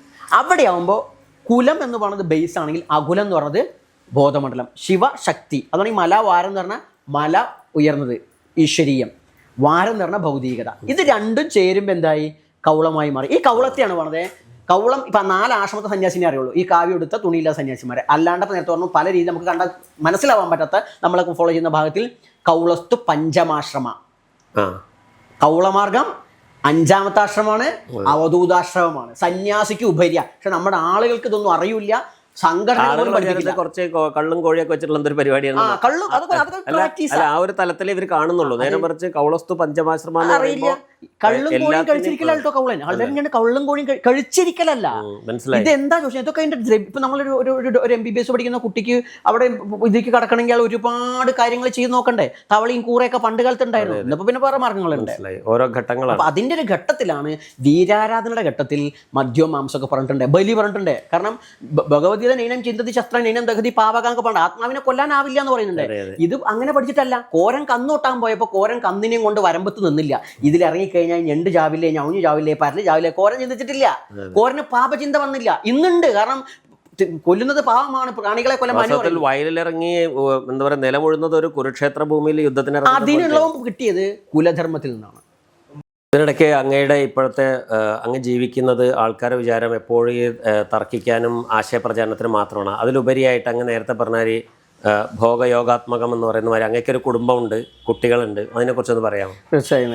അതിന് മുമ്പ് തന്നെ കുടുംബം കുട്ടികൾ എന്ന് പറയുമ്പോൾ ആൾക്കാരായിരുന്നു സന്യാസിക്ക് എങ്ങനെ കുടുംബം കുട്ടികളും. അവിടെ സന്യാസം എന്ന വാക്കും തെറ്റിദ്ധരിച്ചു. അവിടെ സന്യാസത്തെക്കുറിച്ച് കാമ്യാന കർമ്മണാന്യാസ സന്യാസ കൃഷ്ണൻ പറഞ്ഞത്. ഞാനിത് ചെയ്യുന്നു എന്ന ധാരണ വെച്ചുകൊണ്ട് ചെയ്യുന്നതിൽ ആഗ്രഹിച്ച് ചെയ്യുന്നതാണ് സത്യത്തിൽ സന്യാസിന് വേണ്ടത്. അപ്പോൾ അവിടെ എന്ന് വെച്ചാൽ എൻ്റെ കൂടെയുള്ളൊരു പാർട്ട്ണറുണ്ട്. പാർട്ട്ണറിൽ എനിക്ക് 3 കുട്ടികളുണ്ട്. പാർട്ട്ണർ ആശ്രമത്തിൻ്റെ കാര്യങ്ങൾ സഹായിക്കുന്നതിന് എനിക്ക് സഹസാധകയാണ്. സത്യത്തിൽ ഭാര്യ എന്ന പ്രയോഗമൊന്നും ഞാൻ അതുകൊണ്ട് അംഗീകരിക്കാത്തത്. അവരെൻ്റെ ഭാര്യ എന്ന വാക്ക് തെറ്റായിട്ടല്ല, ആളുകൾ കാണാൻ പറ്റില്ല. എൻ്റെ കൂടെ സഞ്ചരിക്കുന്ന ആത്മീയവും ഭൗതികവും. സഹസാധക എന്നുള്ള പ്രയോഗം വാസ്തവത്തിൽ മലയാളിക്ക് പുതിയൊരു പദമായിരിക്കും. അങ്ങനെ വേണത്. നമ്മൾ സഹധർമ്മി ലിവിങ് ടുഗദർ എന്ന് പറയുന്നതിൻ്റെ ഒരു അതെ. അത് ഇന്നുള്ളതൊന്നല്ല, അതെ പണ്ടേ ഉള്ളതാണ്. അപ്പം അതാണ് അവർ ഈക്വാലിറ്റിയാണ്. എനിക്ക് എന്നെ അറിയാൻ ഒരാളെ സഹായം വേണം, അത് അവർക്ക് അറിയാൻ നമ്മൾ ഇങ്ങനെ. അപ്പം എല്ലാം തന്നെ 3 കുട്ടികളുണ്ട്. ചിലർ കുട്ടികളും ഉണ്ടാവില്ല ചിലവർക്ക്. നമുക്ക് 3 കുട്ടികൾ പഠിക്കുകയാണ്. കുട്ടികൾ മൂത്തത് മോളാണ്, ദേവി തന്ത്രാത്മിക എന്നാണ് പേര്, അവൾ 6ാം ക്ലാസ്സിൽ പഠിക്കുകയാണ്. പിന്നെ ഉള്ളത് മഹാരുദ്രൻ എന്നാണ് അടുത്ത കുട്ടിയുടെ പേര്, അയാൾ 5ാം ക്ലാസ്സിലാണ്. പിന്നെ ലാസ്റ്റ് വസന്ത കൗളിനി എന്നാണ് 3ാമത്തെ കുട്ടിയുടെ പേര്. അത് അമ്മയുടെ പേരാണ് വസന്ത, അപ്പം അമ്മ മരിച്ചതിന് ശേഷം ഉണ്ടായത് വസന്ത. കൗളിനി എന്നുള്ളത് ദേവി നാമം. പിന്നെ എപ്പോഴും പേര് വ്യത്യസ്തമാവുന്നത് എന്താ വെച്ചാൽ ഞാൻ ശ്രദ്ധിക്കുന്ന അവർ മറ്റുള്ളവരുടെ പേര് കൊണ്ട് ശ്രദ്ധിക്കപ്പെട്ട് പിന്നെ വ്യക്തിത്വം കൊണ്ട് അവർ കടന്നു വരണം. എനിക്ക് പറ്റണല്ലോ. അപ്പോൾ ഒരു യൂണീക്ക് ആയിട്ടുള്ള അപ്പോൾ എന്തെന്നും രുദ്രൻ എന്ന പേര് മാത്രം കേവലം അങ്ങയുടെ ഒരു ജീവിതം കൊണ്ട് അവസാനിപ്പിക്കാൻ ഉദ്ദേശിക്കുന്നത് ഇത് പരമ്പരകളായി ഇതിന് ചർച്ച നടക്കണമെന്ന് ആഗ്രഹിക്കുന്നു. അത് ഞാൻ പ്രത്യേകിച്ച് പറയാം, മക്കൾക്കോ ഒന്നും പരമ്പര വേണമെന്ന് ഞാൻ ചിന്തിച്ചിട്ടില്ല. എന്നെ സംബന്ധിച്ച് ഇത്തരം കാര്യങ്ങളൊക്കെ അന്വേഷിക്കുന്നവൻ അറിയേണ്ടതാണ്. മക്കൾക്ക് ബേസിക്കലി ഞാൻ ഉദാഹരണം അങ്ങോട്ട് പറയാം. ഞാൻ പഴനി ക്ഷേത്രത്തിലേക്ക് ദർശനത്തിന് പോയി. ദർശനത്തിനെന്ന് പറയാൻ പറ്റില്ല സത്യത്തിൽ, യാത്ര ചെയ്യുമ്പോൾ ഞാൻ പറഞ്ഞു നമുക്ക് പഴനി ഒന്ന് കയറാം. ഞാൻ അങ്ങനെ അമ്പലം പോകുന്ന ആളെന്നല്ല, എനിക്ക് തന്ത്രമുള്ള ക്ഷേത്രങ്ങളിലേക്ക് പോകാം, ക്ഷണിച്ചിടത്തേക്കും പോകും. അപ്പോൾ അങ്ങനെ പോകാനപ്പോൾ നിൽക്കുമ്പോൾ വെയിലാണ്, പടിയൊക്കെ ചെന്നപ്പോൾ മക്കളെയും കൊണ്ട് പോകുമ്പോൾ ആളുകൾ തിരക്കി നിൽക്കുമ്പോൾ ഞാൻ എൻ്റെ മക്കൾക്ക് കൊടുത്ത സന്ദേശമാണ് പറയുന്നത്. എല്ലാവരും സ്വീകരിക്കണമെന്ന് എനിക്ക് നിർബന്ധമില്ല. ഞാൻ കണ്ട ആളുകൾ നിൽക്കുന്നത് അവരെന്ത് കാണാനാണ് നിൽക്കുന്നത് അറിയാം. അപ്പോൾ ഇല്ല, അകത്ത് ശ്രീകോവിലുണ്ട്, നിങ്ങൾ കണ്ടിട്ടുണ്ടല്ലോ ശ്രീകോവിലൊക്കെ അറിയാം, അവിടെ ഒരു വിഗ്രഹമുണ്ട്, അത് കാണാൻ. അവർ കരുതുന്നത് അവിടെയാണ് സുബ്രഹ്മണ്യൻ എന്നാണ്, അല്ലെങ്കിൽ ഭഗവാൻ മുരുകൻ അവിടെയാണെന്നാണ്. പക്ഷേ ഇപ്പോൾ മുരുകൻ കുഞ്ഞു കുട്ടികൾക്ക്, ഈ പ്രായമുള്ള കുട്ടികൾക്ക് ഇപ്പോൾ മുരുകൻ ഇവിടെ വന്നിട്ട് ഞാനാണ് മുരുകൻ എന്ന് പറഞ്ഞ് ഇവർ പറയും നീ എൻ്റെ പണി നോക്കടാ, പിന്നെ അവിടെ കയറി നിൽക്കാൻ നോക്കിയാൽ തള്ളി പുറത്താക്കും. അപ്പോൾ ഇവരുടെ ധാരണ വിഗ്രഹത്തിൽ ദൈവം ഇരിക്കുന്നു. ഞാൻ അങ്ങനെ പറഞ്ഞു, നിങ്ങൾ എൻ്റെ മക്കളാണ്, നിങ്ങൾ വിഗ്രഹത്തിലല്ല, ഈ നിൽക്കുന്നവരിലും ഈ ചുറ്റിലും ദൈവത്തേക്കാണ്. അപ്പോൾ നിങ്ങൾ ഇങ്ങനെ വരുമ്പോൾ നിങ്ങൾ കണ്ടോ തളർന്നു നിൽക്കുന്ന ആളുകൾ, അവർ കുറച്ച് വെള്ളം കൊടുക്കൂ, അതായത് ശുശ്രൂഷിക്കും. ആചാരങ്ങളെക്കാൾ മൂല്യങ്ങൾക്ക് പ്രാധാന്യം കൊടുത്തുകൊണ്ടുള്ള ഒരു സമ്പ്രദായത്തെയാണ് അങ്ങ് അത് വെച്ച് ഞാൻ പ്രചരിപ്പിക്കുന്നതാ. പിന്നെ എന്തിനാചാരം? ആചാരം പരമോധർമ്മ. ആചാരങ്ങളും വിശ്വാസങ്ങളും ഈ ജനാധിപത്യ രാജ്യത്ത് ഒരു ഇമ്പോർട്ടൻ്റ് ഘടകമാണ്. മതമില്ല, ജാതിയില്ല എന്ന് പറഞ്ഞത് തെറ്റാണ്. ഈ രാജ്യത്ത് എല്ലാം നിശ്ചയിക്കുന്ന അതാകുമ്പോൾ അത് ഉണ്ടായിരിക്കണം. പ്രത്യേകിച്ച് തദ്ദേശീയ ജനവിഭാഗങ്ങൾക്ക്, അടിസ്ഥാന വിഭാഗങ്ങൾ ചിന്നിച്ചിതറി കിടക്കുന്ന, ദളിത് എന്ന വാക്കിൻ്റെ അർത്ഥം തന്നെ അതാ. അപ്പോൾ ആ ചിന്നിച്ചിതറി കിടക്കണം എന്നുള്ളതല്ല, ചിന്നിച്ചിതറി എങ്ങനെ ഏകോപിപ്പിക്കാൻ പറ്റും? അവർ ഇന്നലകളിൽ വന്ന മതങ്ങളിൽ ഏത് പോയാലും പിന്നീടുണ്ടാകുന്ന മതങ്ങളാണ്. ഹിന്ദു പോലും പിന്നീടുണ്ടാകുന്ന മതമാണ്. മത സംവിധാനങ്ങൾക്കൊപ്പം പോകുന്നിടത്തോളം കാലം ഏത് മതത്തിലേക്ക് പോയാലും ഇവൻ വന്നു കയറിയവനായിരിക്കാം. മഹാനായ അംബേദ്കർ ബുദ്ധമതത്തിലേക്ക് പോകുമ്പോൾ 11 ലക്ഷം പേരെ കൊണ്ടുപോയി എന്നാണ് ഞാൻ കേട്ടിട്ടുള്ളത്. അംബേദ്കർക്ക് സ്വീകാര്യത കിട്ടിയിട്ട് മറ്റുള്ളവർക്ക് കിട്ടിയോ എനിക്കറിയില്ല. അപ്പോൾ സ്വാഭാവികമായിട്ടും അതുകൊണ്ട് അംബേദ്കർ നിയോ ബുദ്ധിസത്തെക്കുറിച്ചാണ് പറയുന്നത്. അപ്പം ഞാൻ പറഞ്ഞത് ഒന്നിലേക്കും പോകണ്ട, നിങ്ങൾ നിങ്ങളായിട്ട് നിൽക്കും. ഈ അംബേദ്കറിന്റെ കാലഘട്ടത്തിൽ ഇത്തരത്തിലുള്ള വിശ്വാസ ആചാര സംരക്ഷണത്തിന് അദ്ദേഹം എത്രമാത്രം പ്രാധാന്യം കൽപ്പിച്ചിരുന്നു എന്ന് പഠിച്ചിട്ടുണ്ടോ? അദ്ദേഹം ക്ഷേത്രപ്രവേശനത്തിന് വേണ്ടി ഞാൻ ശ്രമിച്ചിട്ടുണ്ട്. അത് അദ്ദേഹത്തിന് വേണ്ടിയിട്ടല്ല, ആളുകൾക്ക്. ഞാൻ ചോദിക്കുന്നത് ബ്രാഹ്മണിക്കലല്ലാത്ത ഓരോ ആളുകളുടെയും അതാത് സമ്പ്രദായം അങ്ങനെ അദ്ദേഹം ചെയ്തിട്ടില്ല. അതിനെക്കുറിച്ച് അദ്ദേഹത്തിന്റെ അഭിപ്രായം എന്തായിരുന്നു? അതിനെക്കുറിച്ച് എനിക്ക് ഒന്നും അറിയില്ല. കാരണം അദ്ദേഹം മനസ്സിലാക്കിയെന്ന് വെച്ചാൽ ഇവിടെ ഇപ്പോൾ ചെയ്തുകൊണ്ടിരിക്കുന്നത് ഒക്കെ ആളുകൾ ഫോളോ ചെയ്യുന്നു. അതുകൊണ്ടല്ലേ ഞാൻ ഹിന്ദു ദൈവങ്ങളെ ആരാധിക്കില്ല, ശിവനെ ആരാധിക്കില്ല, വിഷ്ണുവിനെ ആരാധിക്കില്ല ഒക്കെ ശബ്ദം ചെയ്യിപ്പിക്കുന്നുണ്ട്. അപ്പം അദ്ദേഹം മനസ്സിലാക്കി വെച്ചത് ഞാൻ മനസ്സിലാക്കുന്നത് എവിടെയാ ശബ്ദം ചെയ്യിക്കുന്നത്? അദ്ദേഹം ബുദ്ധമതം സ്വീകരിക്കുമ്പോൾ. അപ്പോൾ നാഗ്പൂരിൽ വെച്ചിട്ടല്ലേ സംഭവം ഉണ്ടായത്. അപ്പോൾ അവിടെ വെച്ചിട്ട് അദ്ദേഹം സ്വന്തം ആളുകളോട് പറയുന്നത്. അങ്ങയുടെ ശിഷ്യരോട് അങ്ങനെ എന്തെങ്കിലും നിർദ്ദേശം കൊടുക്കാറുണ്ടോ? ഞാൻ എന്നെ സംബന്ധിച്ച് നിനക്ക് പള്ളിയിലും പോവാം, എല്ലായിടത്തും പോവാം, നീ ആയിരിക്കണം. അപ്പോൾ മറ്റു മതസ്ഥരെ ഗുരുവായൂരപ്പനെ തൊഴാൻ പോകരുതെന്ന് പറയില്ല. ഗുരുവായൂരപ്പനെ തൊഴാൻ പോകുന്നില്ല. എന്നെ സംബന്ധിച്ച് ഞാൻ പറയാം, നീ എവിടെ നിൽക്കുന്നു അവിടെ ആയിരിക്കണം നീ. അല്ലാണ്ട് നിനക്കായിട്ട് ഒരു ഇത് മാറ്റാൻ പാടില്ല. ഇനിയിപ്പോൾ ഞാൻ ഇവിടെ ആശ്രമത്തിന് നിയമാവലിയുണ്ട്. ആശ്രമം കൃത്യമായി ഫോളോ ചെയ്യുകയാണെങ്കിൽ സമ്പാദ്യത്തിൻ്റെ 10% സമൂഹ സേവ ചെയ്യണം എന്നുള്ളതാണ്. പ്രത്യേകിച്ച് സ്വന്തം സഹോദരന് അപ്പനും അമ്മയും പറ്റേണ്ടല്ല, കൂട്ടത്തിലുള്ളവന് കൊടുക്കണം. അവൻ വിഷമിക്കുന്നു എങ്കിൽ നമ്മൾ എന്ത് വേണ്ടും കാര്യമില്ല. അടുത്തത്, നിനക്ക് അധികാരസ്ഥാനം കിട്ടിയാൽ നീ ഒരിക്കലും നിന്റെ മതത്തിനോ നിന്റെ ദർശനത്തിനോ വേണ്ടല്ല, എല്ലാവരും ഈക്വലായിട്ട് കാണണം. അപ്പോൾ അതിനോട് ഒരു മാറ്റവും കാണിക്കരുത് എന്നുള്ളത്. ഇവിടെ അങ്ങനെയുള്ള ഇത്തരത്തിൽ ശിഷ്യരാവാൻ വരുന്നവരെ ആദ്യം ഇങ്ങനെ ഒരു സൈൻ ചെയ്തിട്ടാണോ അതോ പ്രതിജ്ഞ? അല്ല, ഞാൻ ആദ്യം പറയുക എങ്ങനെ വെച്ചാൽ വരുന്നവരോട് പറയുക, ആദ്യം എന്നെ ഒന്ന് നോക്കി മനസ്സിലാക്കുക. നീ പുറത്തുനിന്ന് യൂട്യൂബും ഫേസ്ബുക്കും കണ്ടിട്ടല്ലേ വന്നിരിക്കുന്നത്, അതല്ല ഞാൻ. അപ്പോൾ ആദ്യമൊക്കെ കാണുമ്പോൾ ഭയങ്കര ലാളനയൊക്കെ, പിന്നെ പഠനത്തേക്ക് കയറി കഴിഞ്ഞാൽ ഒരു ലാളനയില്ല. നന്നായി ഞാൻ വഴക്ക് പറയും. നേരം വണ്ണം പറയുകയാണെങ്കിൽ നാട്ടിലുള്ള എല്ലാ ഭാഷയും ഞാൻ പറയും. കാരണം വെച്ചാൽ അവൻ ഒരു മിലിറ്ററി ചിട്ട കഴിഞ്ഞ് പുറത്തിറങ്ങി കഴിഞ്ഞാൽ അവൻ ഭയക്കില്ല. അപ്പോൾ ആരെന്ത് ആക്ഷേപം, നമ്മളെയൊക്കെ ആരൊക്കെ എന്തൊക്കെയാ പറയും, ഇതൊന്നും ഏൽക്കില്ല. അപ്പോൾ ആ തന്ത്രത്തിൻ്റെ രീതിയാണ്, എൻ്റെ രീതിയല്ല. അപ്പോൾ എന്താ വെച്ചാൽ ആദ്യം ഒന്ന് എന്നെ പരിചയപ്പെടാൻ പറയും. എന്നെ പറ്റിയിട്ട് ഓക്കെ ആണോ, നമുക്ക് മുന്നോട്ട് പോകാം. അപ്പോഴും തന്നെ പൂജയോ അല്ലെങ്കിൽ സാധനയൊക്കെ വരുന്നതിനെ കൂടുതലൊന്നും ആക്കില്ല. എൻ്റെ രീതിയിലേക്ക് മാറണം എന്ന് തോന്നുമ്പോൾ ഞാൻ പറയും എന്നാൽ കുറച്ചങ്ങ് സഞ്ചരിക്കാം. അവർക്കാണ് ഇത്ര നിയമം. അവിടെയാണ് പൂജാരിയാകുന്ന എനിക്കിഷ്ടമല്ല, പൂജ പണിയാക്കുന്ന ഇഷ്ടമല്ല. പൂജ ചെയ്യാം, ഈശ്വരോപാസന ചെയ്യാം. അതിൽ ആരെങ്കിലും ദക്ഷിണ കൊടുക്കണമെങ്കിലോ അല്ലെങ്കിൽ അവനവൻ്റെ കണ്ടിട്ട് അവൻ പറയുന്ന പൈസയും വാങ്ങാം, എനിക്ക് തെറ്റില്ല. അത് മാത്രം പണിയാക്കരുത്. ഏതൊരു എൻ്റെ അടുത്ത് വരുന്ന സാധകർക്കും സ്വന്തമായി മറ്റെന്തെങ്കിലും തൊഴിൽ ഉണ്ടാവണം. എന്ത് തൊഴിലെടുത്താലും കുഴപ്പമില്ല. മാത്രമല്ല ഒരു പുതിയത് പഠിച്ചോണ്ടിരിക്കും വേണം. അപ്ഡേറ്റ് പറയുന്ന ഒരു പ്രധാന വാചകം ഏത് മേഖലയിലാണെങ്കിലും, ഇപ്പോൾ ഒരു ക്യാമറാമാൻ ആണെങ്കിലും ഒരു ഡ്രൈവർ ആണെങ്കിലും എല്ലാം അപ്ഡേറ്റ് ചെയ്യണം എന്ന് പറയുന്നുണ്ട്. അതൊരു വല്ലാത്തൊരു സന്ദേശം. എന്താ വെച്ചാൽ അല്ലെങ്കിൽ വിജയിക്കില്ല. ഇപ്പൊ ചില എല്ലാ ആൾക്കാരും എന്താ വെച്ചാൽ എൻ്റെ ക്ലിക്കായില്ല, ക്ലിക്കാവാതിന് ഏതൊരു കാര്യം ക്ലിക്കാവുക. അപ്ഡേറ്റ് ചെയ്യുന്നതിന്റെ ഭാഗമായിട്ട് എന്താ ചെയ്യാറ്? ഞാൻ എൻ്റെ പഠിപ്പിക്കുന്ന രീതിയാണല്ലോ ശരി. പഠിപ്പിക്കുന്ന രീതിയാണെങ്കിൽ സ്വാഭാവികമായിട്ടും അതിന് സിസ്റ്റം വെച്ചു. പിന്നെ അതിന് ഓൺലൈൻ മാധ്യമങ്ങൾ ഉപയോഗിക്കാൻ തുടങ്ങി. പരമാവധി ഓൺലൈനിൽ കൊടുക്കുന്നുണ്ട്. ഡ്രസ്സിങ്ങിലാണല്ലോ ശരി. ഞാൻ വസ്ത്രം ഇല്ലാണ്ട് പോലും ഇപ്പോഴും കാണുന്നുണ്ടായിരിക്കാം. പക്ഷെ എന്താ ഞാൻ പറഞ്ഞത്, അതിൽ കുടുങ്ങിയത്. പിന്നെ അതുപോലെ ഞാൻ ട്രഡീഷണലി ആശ്രമ വ്യവസ്ഥയിൽ ഞാൻ നമ്മളിരുന്ന് സംസാരിക്കുന്ന നമ്മൾ ഓഫീസ് സംവിധാനം വെച്ചു. ആളുകൾക്ക് പൂർണ്ണമായിട്ട് ഇപ്പോൾ ഉൾക്കൊള്ളാൻ പറ്റിയില്ല. പിന്നെ അതുപോലെ തന്നെ ക്ഷേത്രങ്ങളിൽ ഭക്തർക്ക് ഷർട്ട് ഇടാനുള്ള ഇതൊക്കെ കൊണ്ടുവരാൻ ശ്രമിച്ചു പലരും. ഞാൻ എന്ത് പുരോഹിതന്മാർക്ക് ഡ്രസ്സ് ആവാണ്ട് ഞാൻ തന്ത്രമുള്ള ക്ഷേത്രങ്ങളിൽ പുരോഹിതന്മാരെ കയറ്റാൻ നോക്കിയെന്നാണ് ഞാൻ പറഞ്ഞത്. ഒരുപാട് ക്ഷേത്രങ്ങളിൽ പോയി ചില ആളുകൾക്ക് വിഷമം വന്നു, അങ്ങനെ ചെയ്യാൻ പാടില്ല, ആചാര്യങ്ങൾ ചെയ്യാൻ പാടില്ല. അപ്പോൾ ഞാൻ പറഞ്ഞത് ശരി, കുറച്ച് കാലം കൂടി കഴിയട്ടെ, എന്നിട്ട് നമുക്ക് ഒന്നിച്ചിരുന്ന് വീണ്ടും ഇതിനെക്കുറിച്ച് തീരുമാനിക്കാം. അപ്പോൾ ഇതൊക്കെ നമ്മൾ ഷർട്ടും ശരീരം കാണാനല്ലല്ലോ അമ്പലത്തിൽ വരുന്നത്. ഭക്തരെ പോലെ തന്നെ പുരോഹിതന് ശരീരം കാണിക്കേണ്ട ആവശ്യമില്ല, പൂണൂലൊന്നും കാണേണ്ട ആവശ്യമില്ല, മാല കാണേണ്ട ആവശ്യമില്ല, കുറിയിട്ടത് കാണണ്ട. അങ്ങനെ അപ്പോൾ അതുകൊണ്ട് ഈ കാലത്തിൻ്റെ മാറ്റങ്ങൾ ഉൾക്കൊള്ളും. പിന്നെ സ്ത്രീ പുരുഷ ഭേദമില്ലാതെ എൻ്റെ വിദ്യാപീഠത്തിൽ സ്ത്രീകളും പഠിക്കുന്നുണ്ട്. KDRB പ്രകാരം സ്ത്രീകൾക്ക് ജോലി കൊടുക്കില്ല ദേവസ്വത്തിൽ. ഞാൻ സ്ത്രീകളെ പഠിപ്പിക്കുന്നുണ്ട്. എന്താ വെച്ചാൽ അവർ പഠിച്ച് ഇപ്പോൾ ഈ കോഴ്സിലുണ്ട്, ഈ തവണത്തിലുണ്ട്. അവർ പഠിച്ച് വിജയിച്ചാൽ കോടതിയിൽ പോകും, അവർക്ക് ജോലി കിട്ടണം. കാരണം ആർട്ടിക്കിൾ 6 ഭാഗമാണ് അവസരം. അതായത് അങ്ങ് പൂജാരിമാരെ ഉണ്ടാക്കാനല്ല, എല്ലാവരും തന്ത്രം തന്നെ. അങ്ങ് പറയുന്ന തന്ത്രശാസ്ത്രത്തിന് അങ്ങ് എന്ത് പേരാ? ഒരു ടൂളാണ് പൂജ. മലബാരി സമ്പ്രദായത്തിലുള്ള തന്ത്രം ഫ്രീഡമാണ് തന്ത്രം. ഈശ്വരൻ ഉണ്ടെന്ന് ആരോ പറഞ്ഞത് വിശ്വസിക്കണ്ട. സ്വന്തം ബോധ്യം. എന്താണ് ഈശ്വരൻ? ആനന്ദം ബ്രഹ്മണോ വപു. ആനന്ദമാണ് ഈശ്വരൻ, അല്ലാണ്ട് രൂപം നതു പൂജതേ, രൂപത്തെ അല്ല. ആ ആനന്ദത്തെ പറഞ്ഞിട്ട് കാര്യമില്ല. ആനന്ദത്തിന്റെ ചെറിയ വശമാണ് സുഖം. ഈ സുഖമാണ് കള്ളിലും മറ്റുള്ള കാര്യത്തിലൊക്കെ ഉള്ളത്. സുഖത്തിനപ്പുറം ആനന്ദമുണ്ടേ, അല്ലെങ്കിൽ ആനന്ദത്തെ അനുഭവിക്കണമെങ്കിൽ ഒരു ടൂള് വേണം. ഈ ടൂളാണ് പൂജകളൊക്കെ. അതും തന്നെ ആ പൂജയിൽ കുടുങ്ങി കിടക്കില്ല. പൂജ ചെയ്ത് അവന് ബോധ്യം വരണം. ഇപ്പം അമ്പലത്തിൽ പൂജിക്കുന്ന പൂജാരിമാർ സ്വന്തം ശ്വാസം ഇങ്ങനെ കയ്യിലെടുത്തിട്ട് അതോടെ വിഗ്രഹത്തിൽ കൊണ്ടുപോയി ചെയ്യുക, എന്നിട്ട് ഇതിനെ പൂജിക്കണേ. അപ്പോൾ സ്വാമി വിവേകാനന്ദൻ്റെ ഒരു വചനം ഉണ്ടല്ലോ അല്ലേ, ക്ഷേത്രത്തിൽ ജനിക്കണോണ്ട് കുഴപ്പമില്ല, പക്ഷെ മരിക്കണത് ക്ഷേത്രത്തിലാവരുത് എന്ന അർത്ഥത്തിൽ.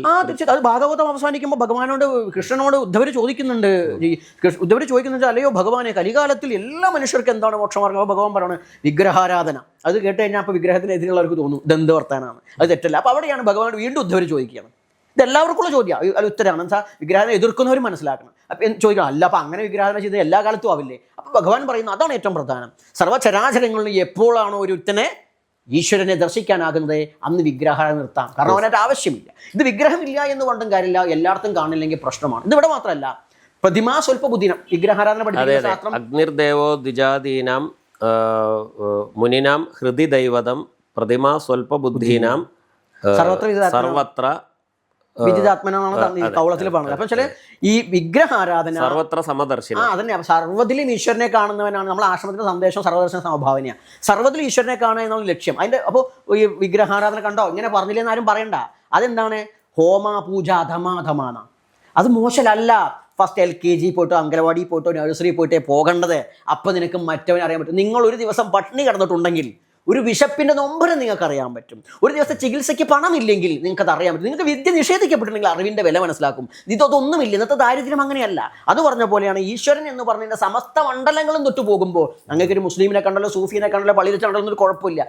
ഇവിടെ വന്നിട്ട് നിൻ്റെ ഈശ്വരാരാധന തെറ്റാണ്, നീയൊക്കെ മണ്ടനാണ്, നീയൊക്കെ പാപിയാണെന്ന് പറയുമ്പോൾ അത് അംഗീകരിക്കാൻ പറ്റില്ല. അത് ഏത് ധർമ്മം പറഞ്ഞാലും. അപ്പോൾ അവിടെയാണ് നമ്മൾ മറ്റുള്ളവരെ അംഗീകരിക്കുന്നത് പോലെ തന്നെ നമ്മളെയും അംഗീകരിക്കാൻ തിരിച്ചും വേണം. അതാണ്. അല്ലാണ്ട് എല്ലാവർക്കും ഇനിയിപ്പോൾ ഇത് കേട്ടോളൂ, തന്ത്രശാസ്ത്രം ദൈവവിശ്വാസം കൂടിയല്ല, ഉണ്ടോ ഇല്ലയോ എന്നുള്ള അന്വേഷണമാണ്.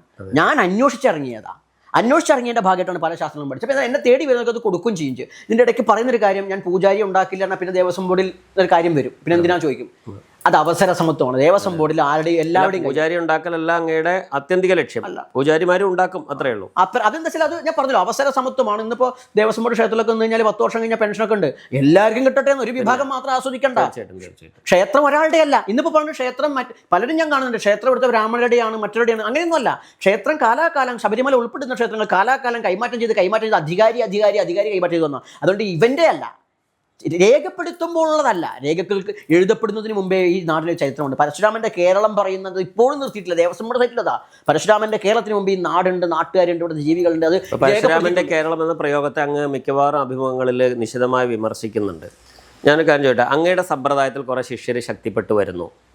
അപ്പോൾ ഭാവിയിൽ ഇന്ന് ബ്രാഹ്മണിക്കൽ തന്ത്രിമാർ എന്താണോ ചെയ്തുകൊണ്ടിരിക്കുന്നത് അതുപോലത്തെ ഒരവസ്ഥയിലേക്ക് അങ്ങയുടെ സമ്പ്രദായത്തിലുള്ള ആളുകളും വരാനുള്ള സാധ്യതയെ അങ്ങ് എങ്ങനെയാണ് മുൻകൂട്ടി കണ്ട് തടയിടുന്നത്? അല്ല, ഞാൻ സ്വതവേ എന്താ വെച്ചാൽ എൻ്റെ മലബാരി സമ്പ്രദായക്കാർ ശക്തിപ്പെട്ടെന്ന് വിചാരിക്കാം.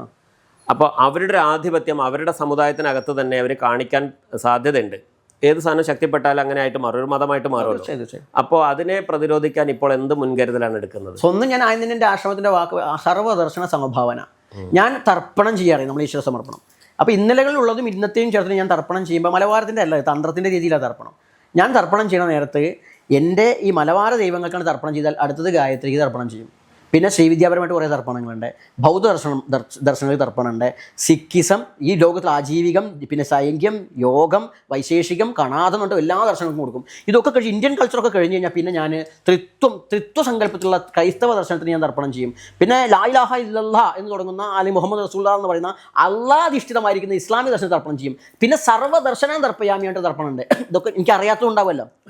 അത് അത് കഴിഞ്ഞിട്ട് പിന്നെ കരിങ്കുട്ടി ഇത്യാദി തുടങ്ങുന്ന തർപ്പണം, പിന്നെ മായച്ചാത്തൻ, അത് കഴിഞ്ഞ അവസാനം ഗുരുതത്വത്തിന് തർപ്പണം. ഇത്രയും തർപ്പണം ചെയ്ത് ഞാൻ സമൂഹത്തിന് പഠിപ്പിക്കുമ്പോൾ ഇനി വരാനിരിക്കുന്നതും ഈ ധർമ്മത്തിൻ്റെ തന്നെ അല്ലെങ്കിൽ ഈ ഒരു എന്താണ് യഥാർത്ഥത്തിലുള്ളത് എന്താണോ അതിൻ്റെ ആവിഷ്കാരം, അതിൻ്റെ മാറ്റങ്ങളാണെന്ന് ഞാൻ ആദ്യ ആചാരത്തിലൂടെ തന്നെ പറഞ്ഞത്. ഞാൻ ഉണ്ടാക്കിയതാണെന്നും പൂർവികമായിട്ടുള്ളതാണെന്നും എന്നെ ഫോളോ ചെയ്യുന്നെങ്കിൽ ഈ വിശാലത വേണമെന്നുള്ളതിനാണ് ഞാൻ പറഞ്ഞു വെച്ചു. അത് ആചാരത്തിലൂടെ തന്നെ, ആചാരത്തിൻ്റെ ഉള്ളിൽ തന്നെ എല്ലാം കയറ്റിയിരിക്കും. ഇപ്പോൾ ഇത്രയും വർഷങ്ങൾക്കിടയിൽ ഏതാണ്ട് എത്ര ശിഷ്യരെ സൃഷ്ടിച്ചിട്ടുണ്ടാവും? അങ്ങനെ നോക്കുകയാണെങ്കിൽ നിങ്ങൾ ശിഷ്യരെന്ന് പറഞ്ഞ് ഞാൻ പറയുക, ആ യഥാർത്ഥ അർത്ഥത്തിൽ ശിഷ്യരുണ്ടോ ചോദിച്ചാൽ അതെൻ്റെ അവസാനത്തിൽ ഞാൻ പറയാം. മനസ്സിലായി. എൻ്റെ അവസാനത്തിൽ എന്നെ സമീപിച്ച ആളുകളുണ്ടോ ചോദിച്ചാൽ ആയിരക്കണക്കിന് ആളുകൾ എന്നിൽ നിന്ന് പല രീതിയിൽ അറിവ് വാങ്ങിയിട്ടുണ്ട്, ഇപ്പോഴും പ്രാക്ടീസ് ചെയ്യുന്നുണ്ട്. തന്നെ ആന്ധ്രയിൽ നിന്ന് ഒരാൾ കാണാൻ ഓൾറെഡി വരാൻ നിൽക്കുക. അവരെച്ചാൽ അദ്ദേഹത്തിന് ഇത്തരം മറ്റ് സംസ്ഥാനങ്ങളിലെ ആളുകൾ എങ്ങനെയായി ഭാഷാപരമായി അങ്ങയുടെ മറികട? എനിക്ക് എൻ്റെ ഭാഷ മാത്രമേ അറിയുള്ളൂ.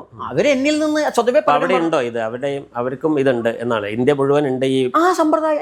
ഈ കൗളം ഉണ്ട്, പൂർണ്ണ മലബാരം, ഈ കല്ലടിക്കോട് മലബാരം എന്ന് പറഞ്ഞാൽ നമ്മൾ വരുന്നത് കേവലം ഇവിടെയാണ്. അല്ല, ബുദ്ധദർശനം പോലും നാഗാർജുനൻ പറയുന്ന അവലോകതീശ്വരനും താര എന്ന് പറഞ്ഞ സങ്കല്പം, ദശമഹാവിദ്യയിൽ താര, ഇതിനൊക്കെ ആരംഭം എന്ന് പറയുന്നത് അത് ലോകത്ത് മതം എന്ന ആശയം വരുന്ന ബുദ്ധന് ശേഷമാണ്. BC 560 ശേഷമാണ് ബുദ്ധമതം ഉണ്ടാകും, ബുദ്ധമതമായിട്ട് മാറുന്നത്. അപ്പോൾ അതിന് മുമ്പേ ഈ വജ്രയാന ബുദ്ധിസം, വജ്രയാന വാമാചാരം എന്ന് ഇപ്പോൾ ഈ കാലത്തിലൊക്കെ പറയും. അപ്പോൾ അത്തരത്തിലുള്ള ഈ മകാരാദികൾ കൊണ്ടുള്ള പൂജാവിധാനത്തിൻ്റെ ഏറ്റവും തീക്ഷ്ണമായിട്ടുള്ളൊരു വശം പിറവിയെടുത്ത മണ്ണിലുണ്ടാണ് നമ്മൾ സംസാരിക്കുന്നത്. അതിൻ്റെ പാരമ്പര്യം എന്ന് പറഞ്ഞാൽ വിശേഷപ്പെട്ട പാരമ്പര്യമാണ്. കേരള മന്ത്രസിദ്ധിത്വ കേരളം എന്ന് എല്ലാവരും പറയും. എന്നിട്ട് ഈ കുത്തിക്കലക്കി ഉണ്ടാക്കിയ ഈ തന്ത്രം, ചേന്നാസിൻ്റെ തന്ത്രം അല്ലെങ്കിൽ ബ്രാഹ്മണ സംസ്കൃത പൂജകൾ പറയും. അല്ല, മന്ത്രസിദ്ധിത്വ കേരള, കേരളത്തിൻ്റെ സമ്പ്രദായങ്ങൾ കൊണ്ട് തന്നെ ശ്രേഷ്ഠമാണ് ആ സമ്പ്രദായം. ഈ മലബാര സമ്പ്രദായം, മലബാരം എന്ന വാക്കാണ് ബ്രിട്ടീഷുകാർ വന്ന പാഴ്സികൾ ഇവിടെ കടന്നു വന്നപ്പോഴും അറബികൾ കടന്നു വന്നപ്പോഴും മലബാർ എന്നാണ് വിളിച്ചത്. ആ മലബാർ എന്നാണ് ഇപ്പോൾ മലപ്പുറം എന്നുള്ള പേരൊക്കെ ഉണ്ടായതുകൊണ്ട് ജില്ലയിൽ മലബാർ അവിടെയാണ് ഈ പറഞ്ഞ ബ്രിട്ടീഷ് സർക്കാർ അല്ലെങ്കിൽ ഈസ്റ്റ് ഇന്ത്യ കമ്പനിയൊക്കെ ഉണ്ടായി രണ്ടായിട്ട് തിരിക്കുന്നുണ്ട്. മദിരാസിയും മലബാറും ആയിട്ട് തിരിക്കുന്നത്. ഇനി കേരളീയര് പുറത്ത് ഉത്തരേന്ത്യയിൽ പോയി കഴിഞ്ഞാൽ വടദേശം തമിഴന്മാർ പറയും, വടദേശത്ത് പോയി കഴിഞ്ഞാൽ നമ്മളെ മലബാറികൾ എന്ന് വിളിക്കുക, അറബികൾ പോലും അങ്ങനെ വിളിക്കുക. ആ മലബാർ എന്ന് പറയുമ്പോൾ നാടിൻ്റെ തനത് സംസ്കൃതി പരശുരാമന്റെ മഴ കൊണ്ടുണ്ടാക്കിയ കോടാലി ഉണ്ടാക്കിയതല്ല. ഈ കല്ലടിക്കൂടൻ മലബാരത്തിൽ ഉയർന്നു വന്ന ഒരു ജാതിഭേദവും ഇല്ലാണ്ട് കടമറ്റത്ത് കത്തനാരി വന്ന് പഠിച്ചതും ചേക്കുട്ടിപ്പാപ്പനെ ആരാധിക്കുന്നവരും വന്ന് പഠിച്ചത് ഈ മലയിലാണ്. ചേക്കുട്ടി എന്ന് അവരെന്ത് ഞാൻ പറയാം, ചേർക്കുട്ടി എന്നാ പറയാ. ചേർക്കുട്ടിയെ മണ്ണിന്റെ കുട്ടി, പുലക്കുട്ടി, ഗണപതി എന്നൊക്കെ മറ്റുള്ളവർ വിളിക്കും, പിള്ളയാറും തമിഴം വിളിക്കും. മണ്ണിന്റെ അധിഷ്ഠാനത, ഭൂമി പൃഥ്വി തത്വത്തിന്റെ അധിഷ്ഠാനത, തന്ത്രമണർക്ക് അവിടെ നിന്ന് മനസ്സിലാവുക. ക്ഷേത്രം പറയാറുണ്ടോ മലബാരി സമ്പ്രദായത്തിൽ? എന്താ ക്ഷേത്രത്തിലെ കാവാണ്, പതികളാണ്, അങ്ങനെയൊക്കെ പറയാം. പക്ഷെ എന്താ വെച്ചാൽ ഇപ്പൊ എനിക്ക് ദേവസ്വം ബോർഡിന്റെ സ്ഥാപനം ഉള്ളത് കൊണ്ട് കുട്ടികൾക്ക് ക്ഷേത്ര പൂജ പഠിച്ചേ പറ്റുള്ളൂ. അപ്പൊ ശിവേലി, ശ്രീഭൂതബലി ഒക്കെ അവിടെ സിലബസിലുള്ളതാണ്. ആ സിലബസിന്റെ ഭാഗം അപ്പൊ എല്ലാ സബ്ജക്റ്റും പഠിക്കുന്നതിനുണ്ട്. അപ്പൊ വൈദ്യരുടെ മകൻ ഡോക്ടറാവാൻ പഠിക്കുമ്പോൾ ഒരുപാട് കാര്യങ്ങളില്ല. അപ്പൊ എന്താ വെച്ചാൽ അതിന് വേണ്ടി ഒരു സംവിധാനം വേണമെന്ന് എനിക്ക് ആഗ്രഹമുണ്ട്. കാരണം ഇതിപ്പോ ശ്രീഭൂതബലി എന്നോട് നമ്പൂതിരിമാർ ചോദിച്ചിട്ടുള്ള ചോദ്യം, ദേവസ്വം ബോർഡിന്റെ ഓഫീസറൊക്കെ ചോദിച്ചതാ, നിങ്ങൾക്ക് ഇതൊന്നും ഇല്ലാണ്ട് എങ്ങനെ പഠിപ്പിക്കും? ഞാൻ പറഞ്ഞു ഞാൻ ഡ്രാഫ്റ്റ്മാൻ ആണ്. അതിപ്പോൾ ഇതിൻ്റെ ഇടയ്ക്ക് സംസാരിച്ചില്ല. ഞാനത് ഈ പൂജപ്പണി അങ്ങനെ ഡ്രാഫ്റ്റ്മാൻ ആണ്, സിവിൽ ഡ്രാഫ്റ്റ്മാൻ ആണ്. ഞാൻ പഠിച്ചത് ഞാൻ ITI മറ്റേ പാണ്ടിക്കാട് ITCന്റെ ഇതിലാണ് പഠിച്ചത്. SC/ST കീഴിലെ സ്ഥാപനം. അപ്പൊ എന്താ പറയാ, അപ്പൊ ഈ പറഞ്ഞു വന്നതെന്ന് വെച്ചാൽ ഞാൻ പറഞ്ഞു ഞാൻ വരയ്ക്കും, എനിക്ക് ശ്രീഭൂതബലിക്കാൻ ഡ്രോയിങ് വരയ്ക്കും, ഞാൻ അതിന് സെറ്റ് ഇട്ടുകൊണ്ട് പഠിപ്പിച്ചുകൊണ്ട് അല്ലെന്തെങ്കിലും കുറവുണ്ടെങ്കിൽ പരിഹരിക്കൂ, അല്ലെങ്കിൽ എനിക്ക് ക്ഷേത്രം തരും. ഞങ്ങൾ മണ്ണും വിണ്ണും ഇല്ലാത്തവരല്ലേ, ഞങ്ങളുടെ മണ്ണൊക്കെ നിങ്ങൾ എടുത്തില്ലേ, ഞങ്ങൾക്ക് എന്തെങ്കിലും കൊണ്ടാ അവിടെ പഠിക്കും. അല്ലെങ്കിലോ ഞാൻ പഠിപ്പിച്ചു വരുന്ന കുട്ടികൾക്ക് അറിവുണ്ടോ എന്ന് നിങ്ങൾ നോക്കുക. അതെങ്ങനെ പഠിപ്പിച്ചു എന്നുള്ളത് നിങ്ങൾ നോക്കണം. ഞാൻ ഇത്രയും ഹിന്ദുത്വം പറയുന്നു, ഇത്രയും വിപ്ലവം പറയുന്നു, എല്ലാവരും പോയിട്ടും ചണ്ടാള ബാബയ്ക്ക് സ്ഥാപനത്തിന് പോലും ഭൂമി സ്വന്തമായിട്ട് വാങ്ങി ഉണ്ട്.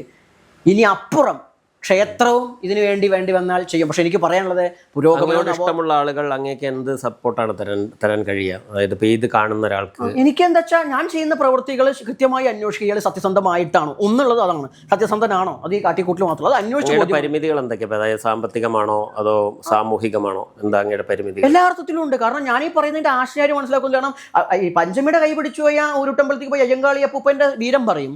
ഞാൻ അമ്പലത്തിൽ കയറ്റാൻ വേണ്ടിയിട്ടല്ല, പക്ഷെ മറിച്ച് നിങ്ങൾ കയറ്റിയെങ്കിൽ അങ്ങറ്റ് കയറ്റിക്കോ എന്നുള്ളതാണ്. അവനെ ഞങ്ങളുടെ സ്വത്തം മാറ്റാനും ഞങ്ങളെ കൺവേർട്ട് ചെയ്യരുതേ, റിക്വസ്റ്റ് ആണ്. എനിക്ക് ഒന്നുള്ളത് സമൂഹത്തോട്, ഞങ്ങൾ മോശക്കാരാണെന്ന് കരുതരുത്. ഞാൻ എന്ന് പറഞ്ഞാൽ ഞാൻ അവിടെ ജനിച്ച റെപ്രസെൻറ്റേഷൻ ഭാഗമായിട്ട് പറയാം, എനിക്ക് ജാതിഭേദമില്ല. എന്നിരുന്നാൽ പോലും ഞങ്ങളെ അങ്ങനെ കാണരുത്. ഞങ്ങൾക്ക് കൾച്ചറിക്കലി ഞങ്ങൾക്ക് എല്ലാം ഉണ്ട്, പിന്നെ പൗരാണികമായിട്ടുണ്ട്. പരശുരാമന്റെ കേരളത്തിലെ അടിമകളല്ല ഞങ്ങൾക്ക് ഇതിന് മുമ്പേ ഇതുണ്ട്. ഒരുപാട് ഘട്ടങ്ങളിൽ സംസ്കൃത ശ്ലോകങ്ങൾ വളരെ ഭംഗിയായിട്ട് കോട്ട് ചെയ്യുന്നുണ്ട്. മലബാരി സമ്പ്രദായത്തിന്റെ ഭാഷ സംസ്കൃത അല്ല, അത് പൂർവ്വ തമിഴാണ്, ഇപ്പൊക്കെ പോയിട്ട് മലയാളമാണ്. പക്ഷെ അതിലും തന്നെ ഭാഷയ്ക്കോ മന്ത്രങ്ങൾക്കോ അല്ല പ്രാധാന്യം, ഇതിന് ക്രിയാഭാഗമാണ്, കർമ്മഭാഗം, കളങ്ങളാണ്. ഓരോ കളങ്ങൾ ഉദ്ധരിക്കുന്ന ഈ സംസ്കൃത ശ്ലോകങ്ങൾ എന്താ പറയുക, ഒരുപാട് ആചാര്യന്മാർക്ക് അറിയാവുന്ന അത്രയും ഉന്നതമായ ജ്ഞാനങ്ങളിൽപ്പെട്ട കോട്ടിങ്സുകളാണ്. അപ്പോൾ നമുക്കൊരു പുതിയ ഭാഷ സംസ്കൃതം ഇല്ലെങ്കിൽ ഇങ്ങോർക്ക് ഇതൊന്നും വ്യാഖ്യാനിക്കാൻ കഴിയില്ല എന്നൊരവസ്ഥയുണ്ടോ? അല്ല, അതെന്ന് വെച്ചാൽ എന്ത് കാര്യം മറ്റേ സലീംകുമാർ ഉഷ്ണേന ശാന്തി കൃഷ്ണ എന്ന് പറഞ്ഞ പോലെ എന്തിനും ഈ സംസ്കൃതം പറഞ്ഞാലേ ഉള്ളൂ അത് പഞ്ചിങ്. അത് അപ്പം നമ്മൾ അല്ലെങ്കിൽ ഇപ്പം ഞാനിപ്പോൾ ക്ഷേത്രപൂജ ചെയ്യുന്നില്ല കരുതാ, ഞാനിത് മാത്രം ചെയ്ത് എന്താ കരുതാ, ഇയാൾക്ക് ഇതൊന്നും അറിയില്ല, അതുകൊണ്ടാണ്. അതങ്ങനെയല്ല, എനിക്ക് ഇവിടുത്തെ നമ്പൂതിരി ചെയ്യുന്ന സഹസ്രകലശം വരെയുള്ള കാര്യങ്ങൾ അറിയാമെന്ന് സമൂഹം അറിഞ്ഞുകൊണ്ട് തന്നെ വേണം ഞാനും മാറ്റിനും മറിഞ്ഞ. അതുപോലെ ചിദാനന്ദപുരിയെപ്പോലുള്ള സ്വാമിമാർ ഇരിക്കുമ്പോൾ ഇവിടെ അദ്വൈത വേദാന്തം ചണ്ടാള ബാബയ്ക്ക് അറിയാം. എന്നിട്ട് ഈ ക്വാളിഫിക്കേഷൻ വെക്കുമ്പോൾ ഇവരെക്കാൾ 1 ഇഞ്ച് കൂടുതൽ തന്നെയാണ് ചണ്ടാള ബാബ. അറിയാത്തത് കൊണ്ടല്ല മറ്റത് ചെയ്യുന്നത്. അവിടെ ഇതിന്റെ മഹത്വം ഞാൻ ഇപ്പോഴും ശ്രീചക്രപൂജ 8 മണിക്കൂറിൽ മണി ശ്രീചക്രപൂജ ചെയ്യണം. എനിക്ക് അറിയാണ്ടല്ല, എനിക്ക് ഞാൻ പറഞ്ഞ വിവേകാനന്ദനാഥനാണ് ഞാൻ. പക്ഷെ ഞാൻ എന്താണ് ഞാൻ പറയാ, ഞാൻ അതിനപ്പുറം ഞാൻ നെഞ്ഞത്തെട്ടിക്ക് പറയാ എൻ്റെ ദൈവേ എന്ന് പറയുമ്പോൾ അതിലുണ്ട്. കാരണം അനാഹതത്തിൽ ഈശ്വരൻ ഇരിക്കും, സർവ്വഭൂതേഷു കൂടാ. ഇതിന് ട്രിക്കാണിത്, മനസ്സിലായി. അപ്പൊ ഇതറിയുന്ന ഞാൻ പറഞ്ഞു കൊടുക്കുമ്പോൾ ആ ജനതയ്ക്കും തന്നെ. പുതിയ വിദ്യാപീഠത്തിന് എന്താ പേരിട്ടിരിക്കുന്നത്? വിദ്യാപീഠത്തിന്റെ പേര് പടുവൻ മഠം തന്നെയാണ്. പക്ഷെ നമ്മൾ ഈ പടുവൻ മഠം, ശ്രീ പടുവൻ മഠം പേരിന്റെ ഒരു പടുവൻ മഠം എന്ന് പറഞ്ഞാൽ ഞാൻ ജനിച്ചത് പടുവൻതുടി എന്ന വീട്ടിലാണ്. പടുവൻതുടി എന്ന സ്ഥലമാണ്. ആ സ്ഥലത്തുള്ള ഒരു ദേവീ സങ്കല്പം പടുവങ്കാളി എന്നാണ്. സമർത്ഥയായ കാളി, വിദ്യാസമ്പന്നയായ സമർത്ഥയായ കാളി ഇരിക്കുന്ന ഭൂമിയാണ്. പക്ഷെ പിന്നീട് നമ്മൾ ആത്മീയ മണ്ഡലത്തിൽ കടന്നപ്പോൾ മഠം എന്ന് പറഞ്ഞാൽ ആധ്യാത്മിക ആചാര്യം. അപ്പോൾ പടുവൻ മഠം, അപ്പൊ പടുവൻ മഠം അതെന്ത് ചെയ്തു, തന്ത്രവിദ്യാപീഠത്തിന് പണ്ഡിതൻ. അപ്പൊ പടുവൻ മഠം എന്ന അർത്ഥത്തിൽ പടുവൻ സാധാരണ പറയുക സമുദായക്കാർ പടുവൻ കളിനെ ആരാധിക്കാം. അപ്പൊ എന്നാലും അങ്ങനത്തെ ആളുകൾ ആചരിച്ചു പോയിരുന്നു. അപ്പോൾ അതിനെന്താ വെച്ചാൽ അങ്ങനെ പോയി. പക്ഷെ ഇവിടെ വന്നപ്പോൾ എന്താ വെച്ചാൽ വിദ്യാപീഠം അവിടെ ഉണ്ട്, പക്ഷേ ഈ സെന്ററിന് കല്ലടിക്കോടിനെ ഉണ്ട്. കല്ലടിക്കോടിന്റെ പേര്. അപ്പൊ കല്ലടിക്കോട് മലബാരം ശ്രീമൂലസ്ഥാനം എന്ന് തന്നെയാണ്. അവിടെ മഹാചണ്ഡാളേശനും കരിനീലി അമ്മയും കുട്ടിച്ചാത്തന്മാരും എണ്ണിയാലൊടുങ്ങാത്ത ദേവതകൾ മന്ത്രമൂർത്തികളും ഈ ദേവറുകളും അസുരர்களுം ഒക്കെ ഉണ്ടാവും അതിൽ.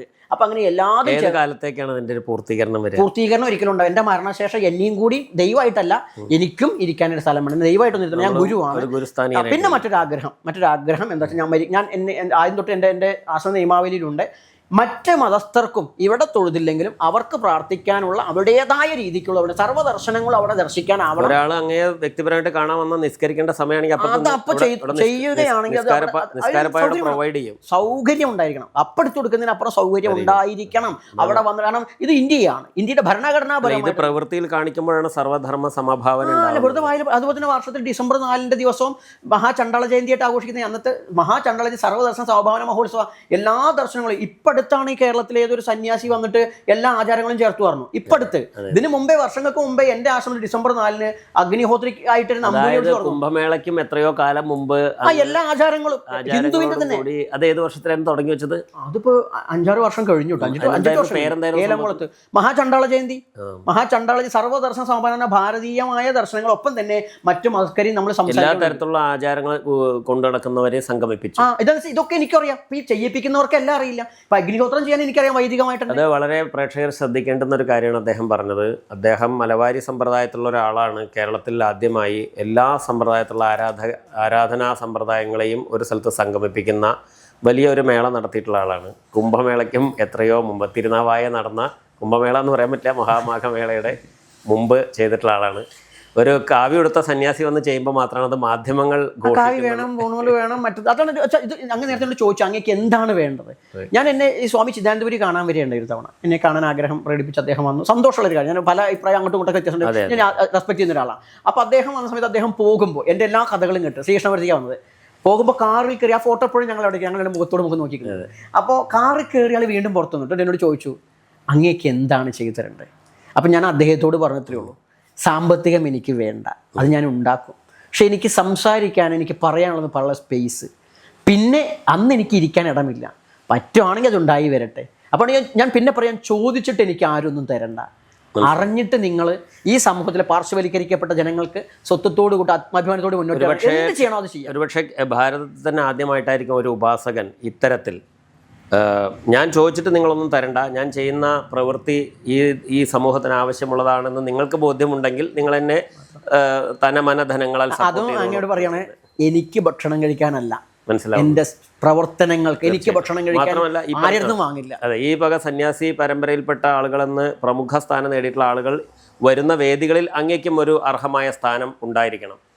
അത് ഉണ്ടായിരിക്കണം എന്ന് അവർ നൽകുന്നില്ല. പലപ്പോഴും അവർ രണ്ടാം നമ്പറായിട്ട് കാണുന്നു. അത് ഉണ്ടാവുന്നതാണ് വ്യക്തമായിട്ട്. ഞാൻ ഇങ്ങനെ ഇരിക്കാറില്ല, എനിക്ക് പറ്റില്ല. എനിക്ക് പറയാം, ശങ്കരാചാര്യ നിങ്ങൾ വിളിച്ചാൽ അടുത്ത കസേരയിൽ ഞാൻ വരില്ല. അയാൾ എന്നേക്കാൾ വലുതാണോ എന്ന് എനിക്കറിയില്ല. എനിക്ക് ഈക്വാലിറ്റിയാണ് വേണ്ടത്, വട്ടത്തിലിരിക്കാം. ഞാൻ അവരെക്കാൾ വലുതാണെന്ന് പറഞ്ഞില്ല. മനസ്സിലായി. അപ്പൊ ഇവിടെ എനിക്ക് വേണ്ടല്ല, എന്നെ അല്ലെങ്കിൽ ഞാൻ പറയുന്ന സമ്പ്രദായത്തിന്റെ ആചാര്യന്മാര് ഞാൻ വേണമെന്നില്ല. അവർക്ക് സംസാരിക്കാൻ അറിയാത്തോണ്ടാ, അവർക്ക് ഇത് ഇല്ല, അത് കൊടുക്കുന്നില്ല. ഞാൻ പറയാറുണ്ട്, കേരളത്തിൽ എന്ത് പരിപാടി നടക്കുകയാണെങ്കിലും കേരളീയമായ പാട്ടുകൾ പാടുന്ന സോപാനം സംഗീതം മാത്രമല്ല, ഞാറ്റുപാട്ട്, കൊയ്ത്തുപാട്ട്, പുള്ളോമ്പാട്ടിന്റെ ഒക്കെ പ്രതിനിധികൾ ഉണ്ടാവണം. ഇവിടെ ഇപ്പൊ ഹിന്ദു രാഷ്ട്രീയക്കാർ തന്നെ ഹിന്ദു ആയിട്ട് വിളിച്ചിരുത്താരനെയാ ഇവര് കാവെടുത്ത സ്വാമിനെ, ഈ ബ്രാഹ്മണി കൾട്ടിന്റെ സ്വാമിമാരെ മാത്രമല്ല എന്റെ ജനതയുടെ വളരെ പ്രധാനപ്പെട്ട പോയിന്റാണ്. അതായത് ഏത് പുരോഗമന പ്രസ്ഥാനമാണെങ്കിലും ശരി, എന്താ പറയാ, മതസൗഹാർദ്ദ സമ്മേളനത്തിലും കാവ്യ എടുത്ത ഒരാളെ നോക്കൂ. കഴിഞ്ഞ സർക്കാർ, ഇപ്പോഴത്തെ സർക്കാരൊക്കെ പ്രതിനിധികളെ വിളിച്ചു. എൻ്റെ സന്യാസിമാരും ഉണ്ടായിട്ടുണ്ട്, ഉസ്താദുമാരൊക്കെ ഉണ്ട്. എൻ്റെ സമൂഹത്തിന്റെ പ്രതിനിധികൾ ഉണ്ടായിട്ടില്ല. ഞങ്ങളെ അവരപ്പോഴും കാണും ഇതൊക്കെ എന്തോ എന്ന്. അപ്പം പറയും ഈ മാറ്റം പരിപൂർണമാണ്. അതുകൊണ്ട് എൻ്റെ ആത്മീയം മാത്രമല്ല, ഞാൻ അതാ പറഞ്ഞ ഭരണഘടനയെ മുൻനിർത്തിയിട്ട് എൻ്റെ ഒരു സമരമുണ്ടതിൽ ഞാൻ നടന്നത്. അതാ പറഞ്ഞത്, എല്ലാവരും ഇത് പുരോഗമന നവോത്ഥാനം പൂർത്തീകരിച്ചിട്ടില്ല. നവോത്ഥാനം പൂർത്തീകരിക്കാൻ ഈ രാജ്യത്ത് കമ്മ്യൂണൽ അവാർഡ് നിഷേധിക്കപ്പെട്ടിട്ട് ഈ സംവരണം എന്തോ പറ്റികളാണെന്ന് പറയുമ്പോൾ അതല്ല, ഞങ്ങൾക്ക് കിട്ടുന്ന ഒന്നും അവകാശങ്ങൾ ഇപ്പോഴും കിട്ടിയിട്ടില്ല. ഞങ്ങളെ മനുഷ്യരായി കാണാൻ ഇപ്പോഴും പറ്റിയിട്ടില്ല. പട്ടികജാതിക്കാരെയൊക്കെ ഞങ്ങൾ വീട്ടിൽ കയറ്റി ചോറ് കൊടുക്കുക എന്ന് പറഞ്ഞ ആൾക്കാർ ഇപ്പോഴും ഉണ്ട്. ആ ഔദാര്യം വേണ്ട. ഞാൻ പറയുന്ന ജനത മനുഷ്യരാണ്. എൻ്റെ നിറം കണ്ടിട്ടോ എൻ്റെ ഭാഷ കണ്ടിട്ടോ ആർക്കെങ്കിലും എന്നെ തിരിച്ചറിയാൻ പറ്റുമോ? ഇല്ലല്ലോ. അപ്പോൾ സ്വാഭാവികമായിട്ടും അങ്ങനെയുള്ള ഈ കാലഘട്ടത്തിൽ നമ്മൾ ഈ ഔദാര്യങ്ങളല്ല, ആ ജനതയെ അംഗീകരിക്കുക എന്നുള്ളതാണ്. അവരും തിരിച്ചാണ്. അവരോട് എനിക്കൊരു റിക്വസ്റ്റാണ്, ഞാൻ ഈ പറയപ്പെടുന്ന ജനതയോട്. നമ്മൾ മറ്റ് സമുദായങ്ങൾ ഇന്നലത്തെ പേരും പറഞ്ഞുകൊണ്ടിരിക്കില്ലേ, അവൻ്റെ കോളേജ് കയറ്റിയില്ല, അവൻ്റെ കോളേജ്. ഞാൻ അതിൽ പറയാമെന്ന് വെച്ചാൽ, നിർത്തൂ. നിങ്ങൾ എൻ്റെ കൂടെ, വിവേകാനന്ദൻ 10 പേരെ ചോദിച്ചില്ലേ, ഞാൻ ഈ സമുദായത്തിലെ ആൾക്കോട് നിങ്ങൾ വിദ്യാസമ്പന്നരായിട്ടുള്ള 10 പേര് എൻ്റെ കൂടെ വരാൻ തയ്യാറുണ്ടോ? SC ST വിഭാഗത്തിലെ നമുക്ക് കോളേജുകൾ ഉണ്ടാക്കാം. മറ്റുള്ളവരുടെ വിദ്യാഭ്യാസ സ്ഥാപനങ്ങൾ സീറ്റ് കിട്ടിയില്ല എന്ന് കരഞ്ഞുകൊണ്ടിരിക്കുക. നമുക്ക് വിദ്യാഭ്യാസ സ്ഥാപനങ്ങൾ ഉണ്ടാക്കാം, നമുക്ക് ഹോസ്പിറ്റൽ ഉണ്ടാക്കാം, നമുക്ക് ബിസിനസ് സ്ഥാപനങ്ങൾ ഉണ്ടാക്കാം, നമുക്ക് സ്വയം മുന്നോട്ട് പോകാം. അതിന് സഹായിക്കുന്ന ആളുകൾ ഇപ്പോൾ തന്നെ എൻ്റെ കൂടെ ഉള്ളത് മറ്റു സമുദായക്കാരും ഉണ്ട്. അതുകൊണ്ട് മനുഷ്യർ എന്നും എല്ലാ കാലത്തും ഉണ്ട്. മനുഷ്യത്വം ഇല്ലാത്തവരുണ്ട്. മനുഷ്യത്വം ഇല്ലാത്തവരെ കൊണ്ടല്ല ലോകത്തെ വീക്ഷിക്കേണ്ടത്, മനുഷ്യത്വമുള്ളവരെ കൊണ്ടാണ് അത് ചെയ്യാൻ ആളുകൾ. വീണ്ടും പറയുന്നു, നിങ്ങൾ എൻ്റെ കൂടെ വരുന്നു, എന്നെ സാമിയായിട്ട് കാണാൻ കൂടിയും പാടില്ല. നിങ്ങൾ എൻ്റെ കൂടെ വരുന്നു എങ്കിൽ മറ്റുള്ളവരെ കുറ്റം വളർത്തി നമ്മൾ ഇങ്ങനെ പറഞ്ഞുകൊണ്ട് അനീതിക്കെതിരെ സംസാരിക്കണം. ഇന്നലത്തെ കാര്യം പണ്ട് കാര്യമില്ല, ഇന്ന് സംസാരിക്കാം. അതിന് തയ്യാറാണ് ഇതൊക്കെ. അപ്പം അങ്ങനെ പറഞ്ഞു, എന്താ വെച്ചാൽ സഹായിക്കാൻ പറ്റുന്നവർക്ക് സഹായിക്കാം. ഇല്ലേ, ഞാൻ പറഞ്ഞു അങ്ങ് ഏറ്റു പറയണം. അത് ആദ്യം ഞാൻ ഇപ്പൊ എന്തെങ്കിലും തന്നിട്ടും കാര്യമില്ല. എനിക്ക് ഒറ്റയ്ക്ക് ഞാൻ ഒന്നും കൈകാര്യം ചെയ്യില്ല. കൈകാര്യം ചെയ്യാൻ ആള് വേണ്ടേ? 10 BA കാണുന്ന മഹാത്മാവ് പറഞ്ഞില്ല, 10 BA കാണുന്ന. അപ്പൊ BA ഉണ്ടായിട്ട് എന്താ ഗുണം ഉണ്ടായി എന്നുള്ള സ്വയം വിചാരം. ഇപ്പോഴും മറ്റവന്റെ കോളേജിലേക്ക് നോക്കിയിരിക്കുക. നമ്മളത് NSSന്റെ കോളേജ്, SNDPയുടെ കോളേജും MESന്റെ കോളേജൊക്കെ ചോദിക്കും. അതൊക്കെ ഭരണഘടനയായിട്ടുണ്ടെങ്കിൽ വാങ്ങിക്കോട്ടെ. പക്ഷെ മറിച്ച് സ്വയം ഉണ്ടാക്കണം, സ്വയം ഉയരണം. ഉദ്ധരണത്തിൽ നമ്മൾ ഉള്ളിൽ നിന്നാണ് ഉയരേണ്ടതെന്ന് പറഞ്ഞ പോലെ നമ്മുടെ ഉള്ളിൽ നിന്ന് പരിവർത്തനം നമുക്ക് ഉയർന്നു വരണം. ആ ഉയർന്നു വരാൻ വേണ്ടി ഭരണഘടനാ മൂല്യങ്ങൾ നമുക്ക് ആർട്ടിക്കിൾ 341, 342 പറയുമ്പോൾ അത് കേവലം പറഞ്ഞു വെച്ചതല്ല, എല്ലാ സാധ്യതകളിലും ഉണ്ട്. ആ സാധ്യത മനസ്സിലാക്കി സ്വയം ഉയരുക. അതുകൊണ്ട് കിട്ടുന്ന ഫണ്ടുകൾ അവനവന് കിട്ടിയിട്ടില്ല എന്ന് പറഞ്ഞ പകരം അവകാശപ്പെട്ട് തന്നില്ലെങ്കിൽ പിടിച്ചു വാങ്ങാനുള്ള ചങ്കുറപ്പുണ്ടാകുന്നത് പൂർവികർ കാണിച്ചു തന്നിട്ടുണ്ട്. അടിച്ചുകൊണ്ടല്ല, ധാർമ്മിക ബോധ്യത്തോടു കൂടി, കലാപങ്ങളില്ലാണ്ട് പറയണം. ശബ്ദത്തിൽ പറയുന്നത് ഒറ്റയ്ക്ക് പറയുന്നതുകൊണ്ടാണ് പ്രേക്ഷകരോട് പറയുകയാണ്, എൻ്റെ ശബ്ദം ഒരു വലിയ ജനതയുടെ ശബ്ദമാണ്. അതിനെ അർത്ഥത്തിൽ തിരിച്ചറിയാം. അതിനെ കേൾക്കാൻ വേണ്ടിയിട്ട് നമ്മുടെ ചാനൽ നമ്മളെ ഇന്റർവ്യൂസിൽ വലിയ സന്തോഷം. വീണ്ടും ഇപ്പോൾ എത്ര വയസ്സായി? എനിക്ക് ഇപ്പോൾ കഴിഞ്ഞ ഡിസംബർ 4-ന് 41 വയസ്സ്. ഞാനൊരു 35 ആയിട്ടുണ്ടാവും എന്ന് വിചാരിച്ചു. സന്തോഷം.